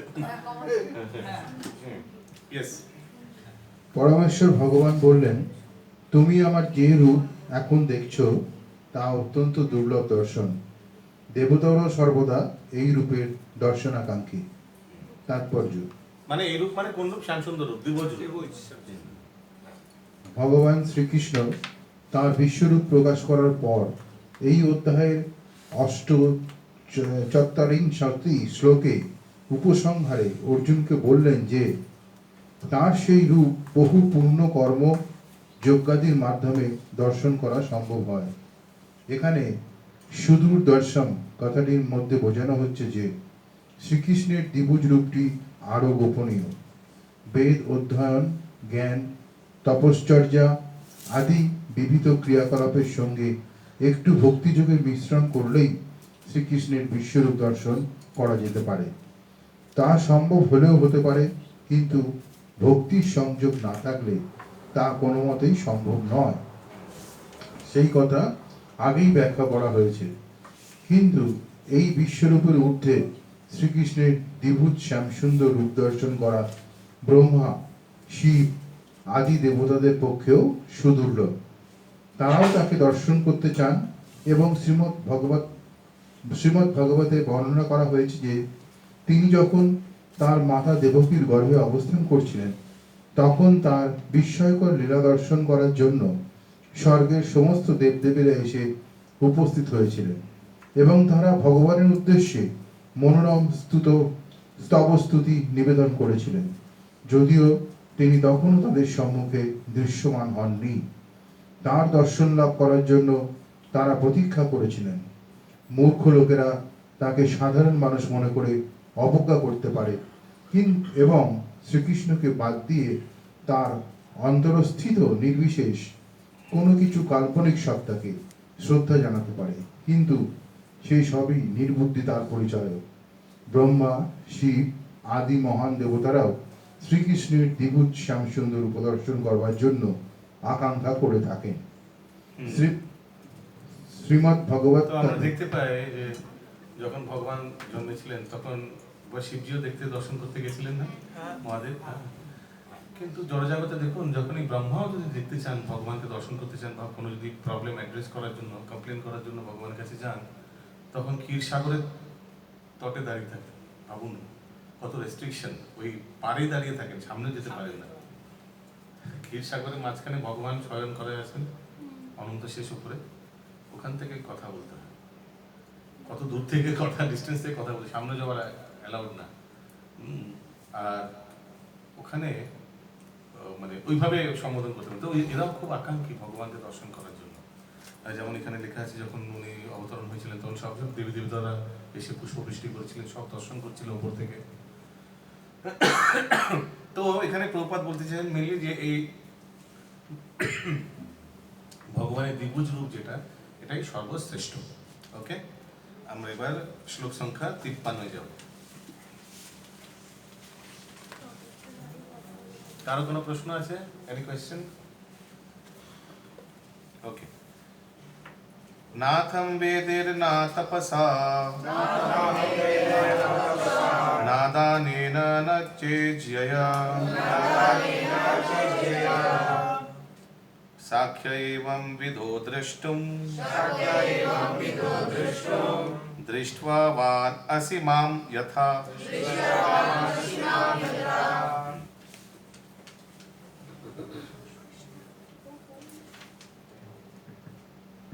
অনুবাদ। তুমি তোমার দিব্যচক্ষু দ্বারা আমার যে রূপ দর্শন করছো, কেউই বেদ অধ্যয়ন, তপস্যা, দান ও পূজার দ্বারা আমাকে এভাবে দর্শন করতে সমর্থ হয় না। তাৎপর্য: শ্রীকৃষ্ণ প্রথমে তার মাতা দেবকী ও পিতা বসুদেবের সামনে চতুর্ভুজ রূপ নিয়ে আবির্ভূত হন এবং তারপরে তিনি তার দ্বিভুজ রূপে রূপান্তরিত হন। ভগবদ বিদ্বেষী নাস্তিক অথবা ভক্তিবিহীন ব্যক্তিদের পক্ষে এই রহস্যের মর্ম উপলব্ধি করা অত্যন্ত দুষ্কর। যে সমস্ত পণ্ডিতেরা ব্যাকরণের জ্ঞানের দ্বারা অথবা পুঁথিগত বিদ্যার দ্বারা বৈদিক শাস্ত্র পাঠ করেছেন, তাদের পক্ষে শ্রীকৃষ্ণকে জানা সম্ভব নয়। তো এখন জড়জাগতিক ব্যক্তিরা কি বলবেন এটা দেখে? কি বলতে পারে? প্রথমে চতুর্ভুজ ছিল, তার দুভুজ হয়ে গেল। এই দেখো, হ্যাঁ, পারলো না তো ধরে রাখতে। কি বলবে না? আর কি বলবে? এই দেখো হয়ে গেল। তারা কি জানে পূর্বজন্মে কি ছিল, 3 জন্মের সেই বরদান, এগুলো কিচ্ছু জানে না, ঠিক না? যখন টিভিতে দেখবে, এই দেখো চতুর্ভুজ, এই দেখো দুধ, এই দেখো মায়াতে পড়ে গেল। এই জড়জাগতিক দেহগুলো দেখো, এই 4 ভুজ ছিল, ভগবান এখন জড়জাগতিক মানে আমাদের মতো হয়ে গেল 2 ভুজ। এরকমই তো বলে গেল, এসে বলে গেল। আগে এমনকি যারা কেবল প্রথাগতভাবে মন্দিরে গিয়ে পূজা অর্চনা করেন, তাদের পক্ষে ভগবানকে জানা সম্ভব নয়। তারা কেবল মন্দিরেই যান, কিন্তু তারা কৃষ্ণকে যথাযথভাবে জানতে পারেন না। কেবল ভক্তিযোগের মাধ্যমেই শ্রীকৃষ্ণকে জানতে পারা যায়, যে সম্বন্ধে শ্রীকৃষ্ণ নিজেই পরবর্তী শ্লোকে ব্যাখ্যা করেছেন। অনেকে আবার বলে, মন্দিরে এসে বলবে যে এই মূর্তিরূপ ভগবান ধারণ করেছেন আমাদের মানে সহজ করে দেওয়ার জন্য। জানেন তো এগুলো বলে, তাহলে মূর্তিরূপ জাস্ট ফর ফ্যাসিলিটেশন পারপাস। ভগবান তো আসতে পারবেন না, ওই জন্য ভগবান একটা মূর্তি হয়ে পাঠিয়ে দিয়েছেন। এটা এমন কিছু না, জাস্ট আমাদের, কারণ কি আমরা তো নিজেরা দেহধারী, ওই জন্য ভগবান নিজেও দেহধারী হয়ে গেছেন। এইভাবে এটাকে ব্যঙ্গ করেন, কিন্তু জানেন না যে ভগবানের মূর্তি অর্চ বিগ্রহ অবতার। এটা অর্চ অবতার বলা হয়, এটা ভগবানেরই এক অবতার। ভগবানের মূর্তি ভগবানের চেয়ে অভিন্ন অভিন্ন। এই মূর্তিতে কত ভগবান লীলা করেছেন, অম্বিকা কাল নেয়, আর কোথায় কোথায় না ভগবান চলে গেছেন, হাঁটা চলার কত কিছু করেছেন। তো এই মূর্তি কখনোই আমাদের ফ্যাসিলিটি অফকোর্স, কিন্তু অ্যাট দ্য সেম টাইম ভগবানের থেকে অভিন্ন। ওকে, নেক্সট শ্লোকা নম্বর 54। भक्त्वा तु अनन्यया साख्या अहमेवं विधो अर्जुन ज्ञातुं द्रष्टुं च तत्त्वेन प्रवेष्टुं च परन्तप। हे अर्जुन, हे परन्तप। यस, ডোন্ট মাইন্ড, ডিস্টার্ব করছি। এইখানে একটা ফুলে থাকা পোকা লেগে আছে। ও আচ্ছা, 1 মিনিট।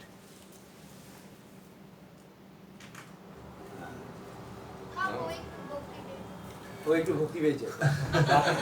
আমি পেলাম, এর মধ্যে ভগবান আছে।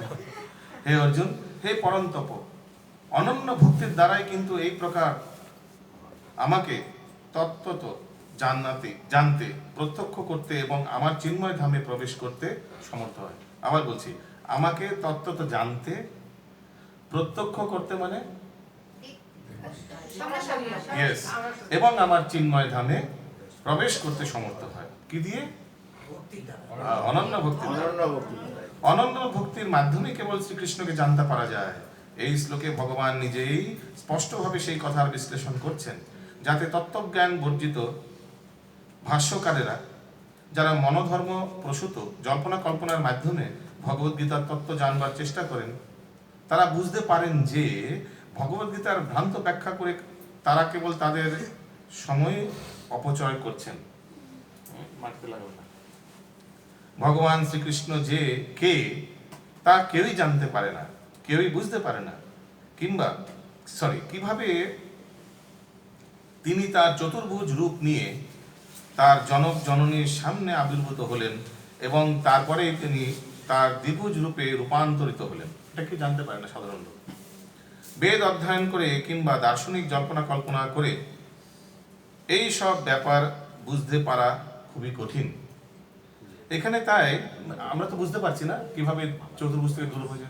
আমাদের মধ্যে কেউ বেদ অধ্যয়ন করেছে এটা বোঝার জন্য? বা আর কি একটা আছে না, বেদ অধ্যয়ন করে বা এটা কি লিখেছিল জানো? কিংবা দার্শনিক জল্পনা কল্পনা হ্যাঁ, কিন্তু দার্শনিক জল্পনা কল্পনা এগুলো তো কিছু করতে হয়নি, ভক্তদের সঙ্গে বসে সবই বোঝা চলে গেছে, মানে ইজিলি প্রকাশিত হয়ে গেছে। হ্যাঁ, বেদ অধ্যয়ন কিংবা দার্শনিক জল্পনা কল্পনা করে এসব ব্যাপার বুঝতে পারা খুবই কঠিন। এখানে তাই স্পষ্টভাবে বলা হয়েছে যে কেউই তাকে দেখতে পায় না কিংবা এইসব তত্ত্ব উপলব্ধিতে প্রবেশ করতে পারে না, কিন্তু যারা বৈদিক শাস্ত্রের অভিজ্ঞ ছাত্র তারা কেবল বৈদিক শাস্ত্রের মাধ্যমে নানাভাবে তাকে জানতে পারেন। বৈদিক শাস্ত্রে নানা রকম বিধিনিষেধের নির্দেশ দেওয়া হয়েছে এবং যদি কেউ শ্রীকৃষ্ণকে জানতে চান তাহলে তাকে শাস্ত্রের এই সমস্ত নির্দেশগুলি মানতে হবে। শাস্ত্রের নির্দেশ, শাস্ত্রের মেন নির্দেশ কি? চারটে নিয়ম পালন করতে হবে। অ্যাবসলিউটলি, এগুলো মানতে হবে না। এগুলো যদি কেউ না মানে সে কি এই তত্ত্ব বুঝতে পারবে? না। শাস্ত্রের নির্দেশ অনুসারে কৃচ্ছ সাধন করা যায়।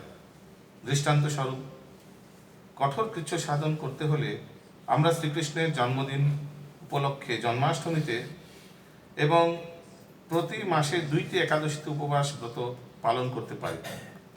দান সম্বন্ধে বলা হয়েছে যে দান তাদেরকেই করতে হবে যারা সারা বিশ্ব জুড়ে ভগবান শ্রীকৃষ্ণের মহিমা প্রচারে রত। কৃষ্ণ ভাবনামৃত হচ্ছে মানব সমাজের প্রতি ভগবানের আশীর্বাদ। শ্রী চৈতন্য মহাপ্রভুকে শ্রীল রূপ গোস্বামী পাদ মহাবাদন্য অবতার বলে সম্ভাষণ করেছেন, কারণ ব্রহ্মার দুর্লভ যে কৃষ্ণ প্রেম তা তিনি অকাতরে সকলকে বিতরণ করেছেন। তো ওই জন্য কখনো দানও কোথায় করছি, দানও পাত্রকে বিবেচনা করে করা উচিত। হ্যাঁ, কেউ বলতে পারে আমার পয়সা আমি জিनको देंगे मेरा नहीं হবে না, তোমার পয়সা না। ফার্স্ট অফ অল সব ভগবান হচ্ছে মালিক, তোমার কেয়ারটেকার হিসেবে এখন তোমার কাছে এসছে জিনিসটা মাত্র। তো পাত্রকে না দিলে, অপাত্রকে দিলে কি হবে? উল্টে পাপ ভোগ করতে হবে। ওকে, তো এই সকল মানে এখানে যেমন লেখা আছে, একবার অনুবাদটি পড়ি। তুমি তোমার দিব্য চক্ষুর দ্বারা আমার যে রূপ দর্শন করছো, সরি এটা না, হে অর্জুন, হে পরন্তপ, অনন্য ভক্তির দ্বারাই কিন্তু এই প্রকার আমার তত্ত্ব জানতে, প্রত্যক্ষ করতে এবং আমার চিন্ময় ধামে প্রবেশ করতে সমর্থ হয়। অনন্য ভক্তির দ্বারাই ভগবান শ্রীকৃষ্ণ। ওকে, আজকের অন্তিম শ্লোক 55। প্রভুজি, এটা শুরুর আগে একটা ছোট কথা কালিন্দবাবুকে বলবো? হ্যাঁ। প্রভুজি, একটা ছোট্ট বিষয় বলার ছিল। ভগবানের কাছে একটা ভোগ লাগাতে দিয়ে আসা হয়েছে। আসলে রোজ আমরা খিচুড়ি শুধু খাই। আপনাদের মাতাজি আজকে একটা বিশেষ ভাজা তৈরি করে নিয়ে এসেছিলেন, ভগবানকে ভোগ লাগাতে দেওয়া হয়েছে, কিন্তু যখন লাগিয়েছে দরজা টেনে দিয়েছে, ক্লাস শুরু হয়ে যেত তো আমরা ছুটে চলে এসেছি। ওটাকে দিতে হবে। আরে ওই যে কি বলে ওটা, কিসে দিয়েছো? ক্যাসারোলে। দেখুন একবার বলেছে যিনি পূজারী ছিলেন তাকে বলা হয়েছিল, বললেন সন্ধ্যা আরতির পরে আমি ভোগ লাগিয়ে দেবো বা ভালো পাত্র। ওটা কোথায় দিয়েছিলেন, মানে ভেতর করে দিয়েছিলেন না বাইরে? যেখানে রাধা মাধবের সামনে টেবিলটা থাকে না, ওইখানে। একবার দেখে আসি। কি রঙের? লাল রঙের ব্যাগ আর একটু ব্লু টাইপের ক্যাসারোল। প্রার্থনা করবেন ভগবানের কাছে। দুটো ক্যাসারোল আছে, একটা বড় একটা ছোট।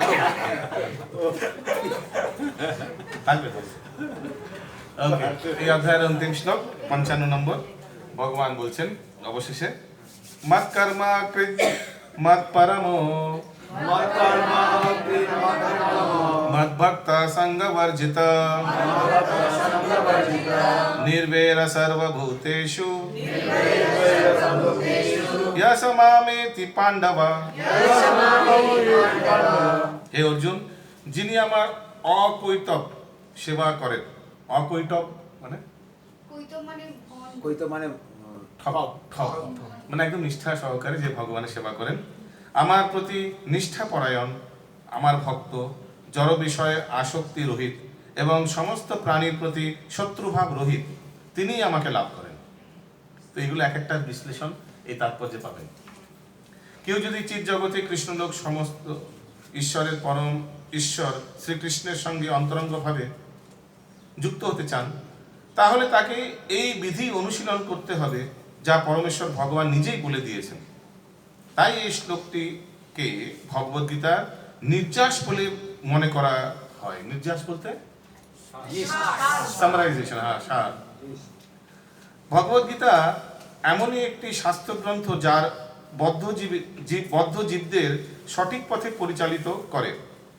এই সমস্ত বদ্ধজীব পারমার্থিক জীবনের যথার্থ লক্ষ্য সম্বন্ধে বিস্মৃত হয়ে প্রকৃতির উপরে প্রভুত্ব করবার উদ্দেশ্যে জড়জগতে নিরন্তর সংগ্রাম করতে চলেছে।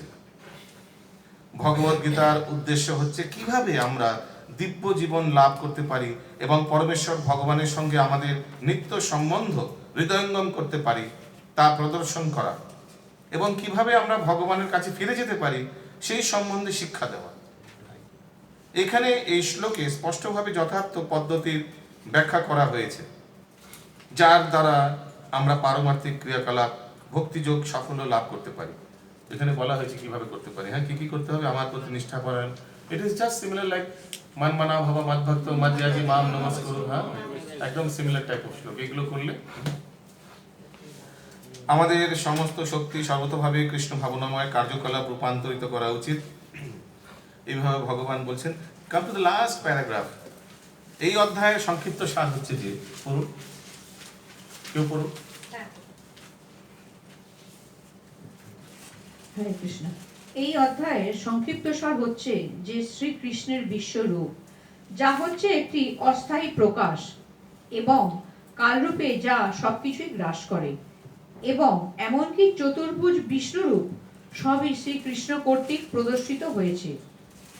এর থেকে আমরা বুঝতে পারি যে এই সমস্ত প্রকাশের আদি উৎস হচ্ছেন শ্রীকৃষ্ণ। এমন নয় যে আদি বিশ্বরূপ অথবা শ্রী বিষ্ণু থেকে শ্রীকৃষ্ণের প্রকাশ হয়। শ্রীকৃষ্ণই হচ্ছে, কারণ কি এটা একটা খুব জড়জগতে খুব একটা কমন প্রশ্ন, বিষ্ণু থেকে কৃষ্ণ না কৃষ্ণ থেকে বিষ্ণু, তাই না?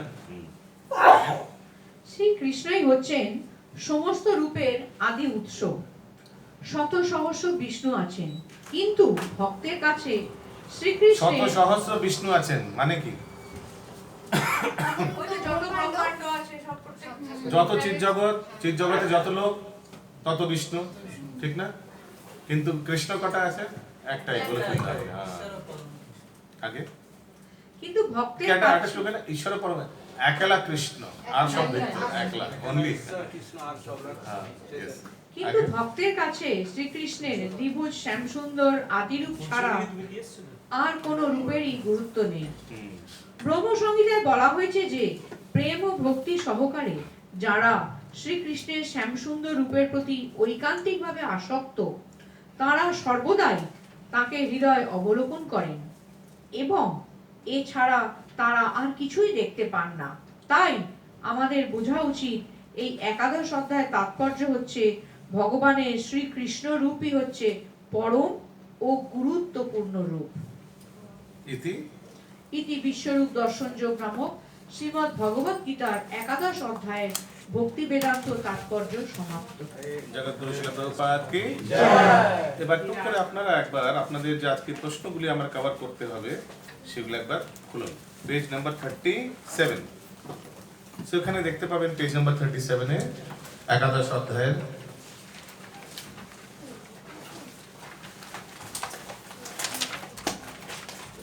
ক্লোজ বুকটা খুবই সহজ, ওটা তো ম্যাচিং করে খুলে নিতে পারবেন।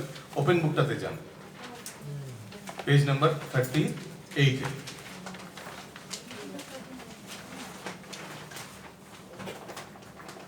হ্যাঁ, একাদশ অধ্যায়ের 51 নম্বর শ্লোকের ব্যাপারে।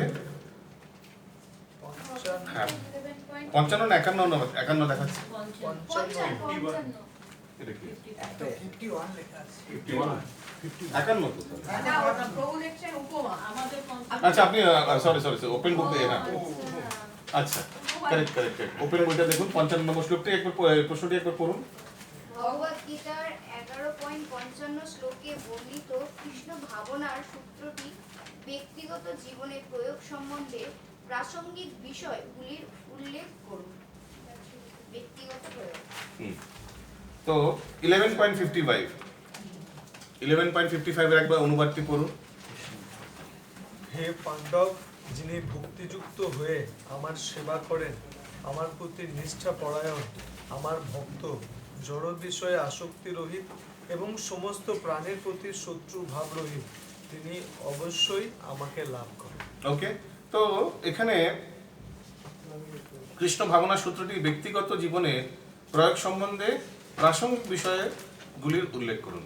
তো এখানে এক একটি বিষয়ে নিজের জীবনে give your own personal experience, কিভাবে আমরা ফর এক্সাম্পল জড় বিষয়ে আসক্ত রহিত, কিভাবে আমরা জড় বিষয়ের আসক্ত রহিত হতে পারি, কিভাবে আমরা জড় বিষয়দের দেখে বুঝতে পারি যে যত বস্তু আছে আমাদের সঙ্গে জড়িত বা যত ব্যক্তি আছে আমাদের সঙ্গে জড়িত, তারা সব কিন্তু আমার কাছে এসছে সেহেতু আমি ভগবানের সেবায় ওনাদের নিযুক্ত করতে পারি। মানুষ দেহ গেহ যো কিছু মোর অর্পিল তুয়া পদে নন্দ কিশোর। তো যত আমার ব্যক্তি, আমার পরিবার সদস্য, তারা কিন্তু আমার সেবা করার জন্য নেই, দে আর অল দেয়ার, কারণ কি আমরা সব সমাগত হয়ে ভগবানের সেবা করব। এইভাবে আমাদের দ্বারা সুতোদের দেখা উচিত। দ্বারা সুতো বুঝতে পারছেন, স্ত্রী পুত্র আদি এক্সেট্রা, ওনাদের দেখা উচিত। ঠিক তেমনি যত বস্তু আছে আমার কাছে, যত অর্থ আছে আমার কাছে, এটাকে কিভাবে দেখা উচিত? ভগবত সেবার এটা নিযুক্ত করার জন্য ভগবান দিয়েছেন। তো এই অর্থ আমি যখন উপার্জন করব, এটির ব্যয়, গৃহস্থ আশ্রমে এটির খরচাও 4 প্রকারের হয়। 1 নম্বর পিতৃপুরুষদের উদ্ধারে, 2য় নম্বর, এটা জাস্ট এক্সট্রা বলছি, 2য় নম্বর হচ্ছে ভগবত প্রচারে, 3য় অর্চ বিগ্রহ সেবায়, আর 4র্থ সঞ্চয়। হরে কৃষ্ণ, বুঝা গেল? সঞ্চয় মানে কিছু একটা পোর্শন তো নিজের একটু সেভিংসও রাখা উচিত, খরচা, দৈনন্দিন খরচার জন্য আর একটু সঞ্চয়ের জন্য।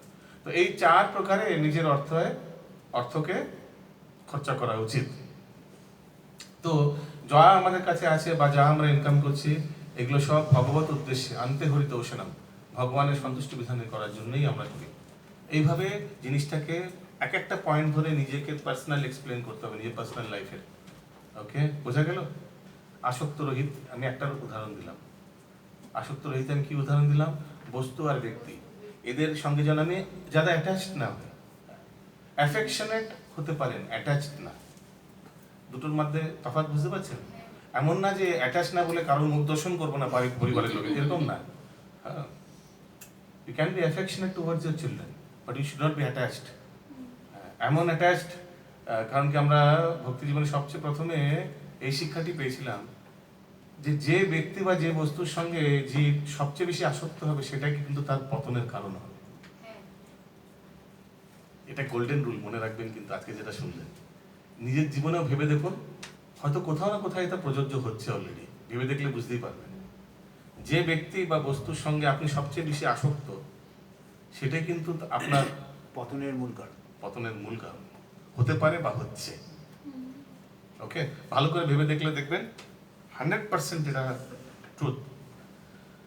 ওকে, তো বোঝা গেল। এইভাবে try to link the question open book with your personal experience, ওটাতেই কিন্তু মার্কস দেওয়া হবে। এটাই বোঝাতে চাইছি। কার কোনো প্রশ্ন আছে? আচ্ছা, বস্তু আর ব্যক্তি আর আনা টপিক আর একটা, আমি একটা বললাম, বাকিগুলো কেন বলবো? বাকিগুলো নিজেরা ইনপুট দেবেন।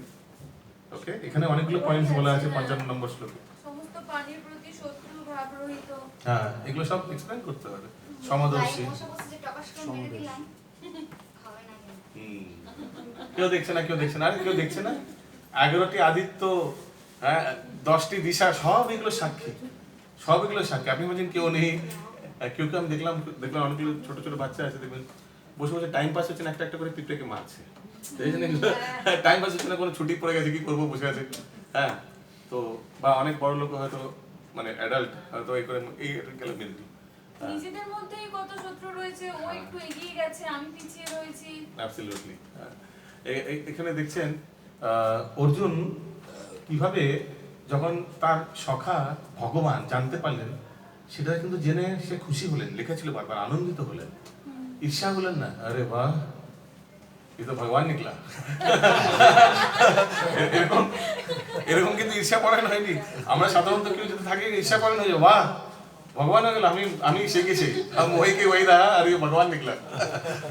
এরকম না, অর্জুন কিন্তু আনন্দিত হলেন জেনে যে আমার সখা ভগবান। ভগবান বলেছিলেন যে তুমি নির্মত সরো, আমি ওই যে তোমাকে জ্ঞানটা দিচ্ছি, বলেইছিল। মানে এখন ওনাকে ভগবান মানছেন, মানে এতদিন যেটা কমন প্ল্যাটফর্ম ছিল সেটা এখন সাবঅর্ডিনেশন হয়ে যাবে, ঠিক না? তো এটা জেনে কিন্তু সে ক্রুদ্ধ হয়নি আর ঈর্ষাও করেননি, আনন্দিত হয়েছেন উনি। So it's a very big thing actually যদি দেখা যায়। ওকে, ঠিক আছে। তো প্রশ্নগুলো একবার বলুন, আর কারো কোনো কি প্রশ্ন আছে? সো প্লিজ কাদের কাদের বাকি রইলো open book. Thank you very much, আপনারা কথা শুনে সাবমিট করলেন, থ্যাংক ইউ ভেরি মাচ। যারা আর কারো বাকি থাকলে ইয়েস দিয়ে দিন, আমায় দিয়ে দিন। আপনারা আশা করি নাম লিখেছেন, সবাই নাম লিখেছেন তো? নাম লিখেছেন তো পেপারে? দিচ্ছেন গ্রুপে একবার লিখে দেবেন যে আমি দিয়েছি। হ্যাঁ, আর আমাদের হোয়াটসঅ্যাপ গ্রুপে লিখে দিন। দুটো প্রশ্নই দিয়েছেন কি একটা দেননি তো? দুটোই। Very nice, thank you very much. Hindi কার কার বাকি আছে হাত তুলে দিই। ঠিক আছে, শুভবাবু তো আগেরটা বাকি ছিল না? দেওয়া আছে। ওকে প্লিজ যারা বাকি আছেন নেক্সট টিউসডেতে একদম ফাইনাল দিয়ে দেবেন। ওকে, আমার একটা বাকি আছে, একসাথে করে দেবো। হ্যাঁ, নেক্সট টিউসডেতে একদম 100% দিয়ে দেবেন। এখনো 5 মিনিট বাকি আছে, ওই জন্য সবাই ধৈর্য ধরে বসুন। ব্রহ্মসঙ্গীতে বললেন, ব্রহ্মসঙ্গীতটা বললেন। হ্যাঁ হ্যাঁ, সবাই টেক্সট বইয়ে নিজের যে পেন দিয়ে একটু লিখুন একটা শর্ট ফর্ম বলছি।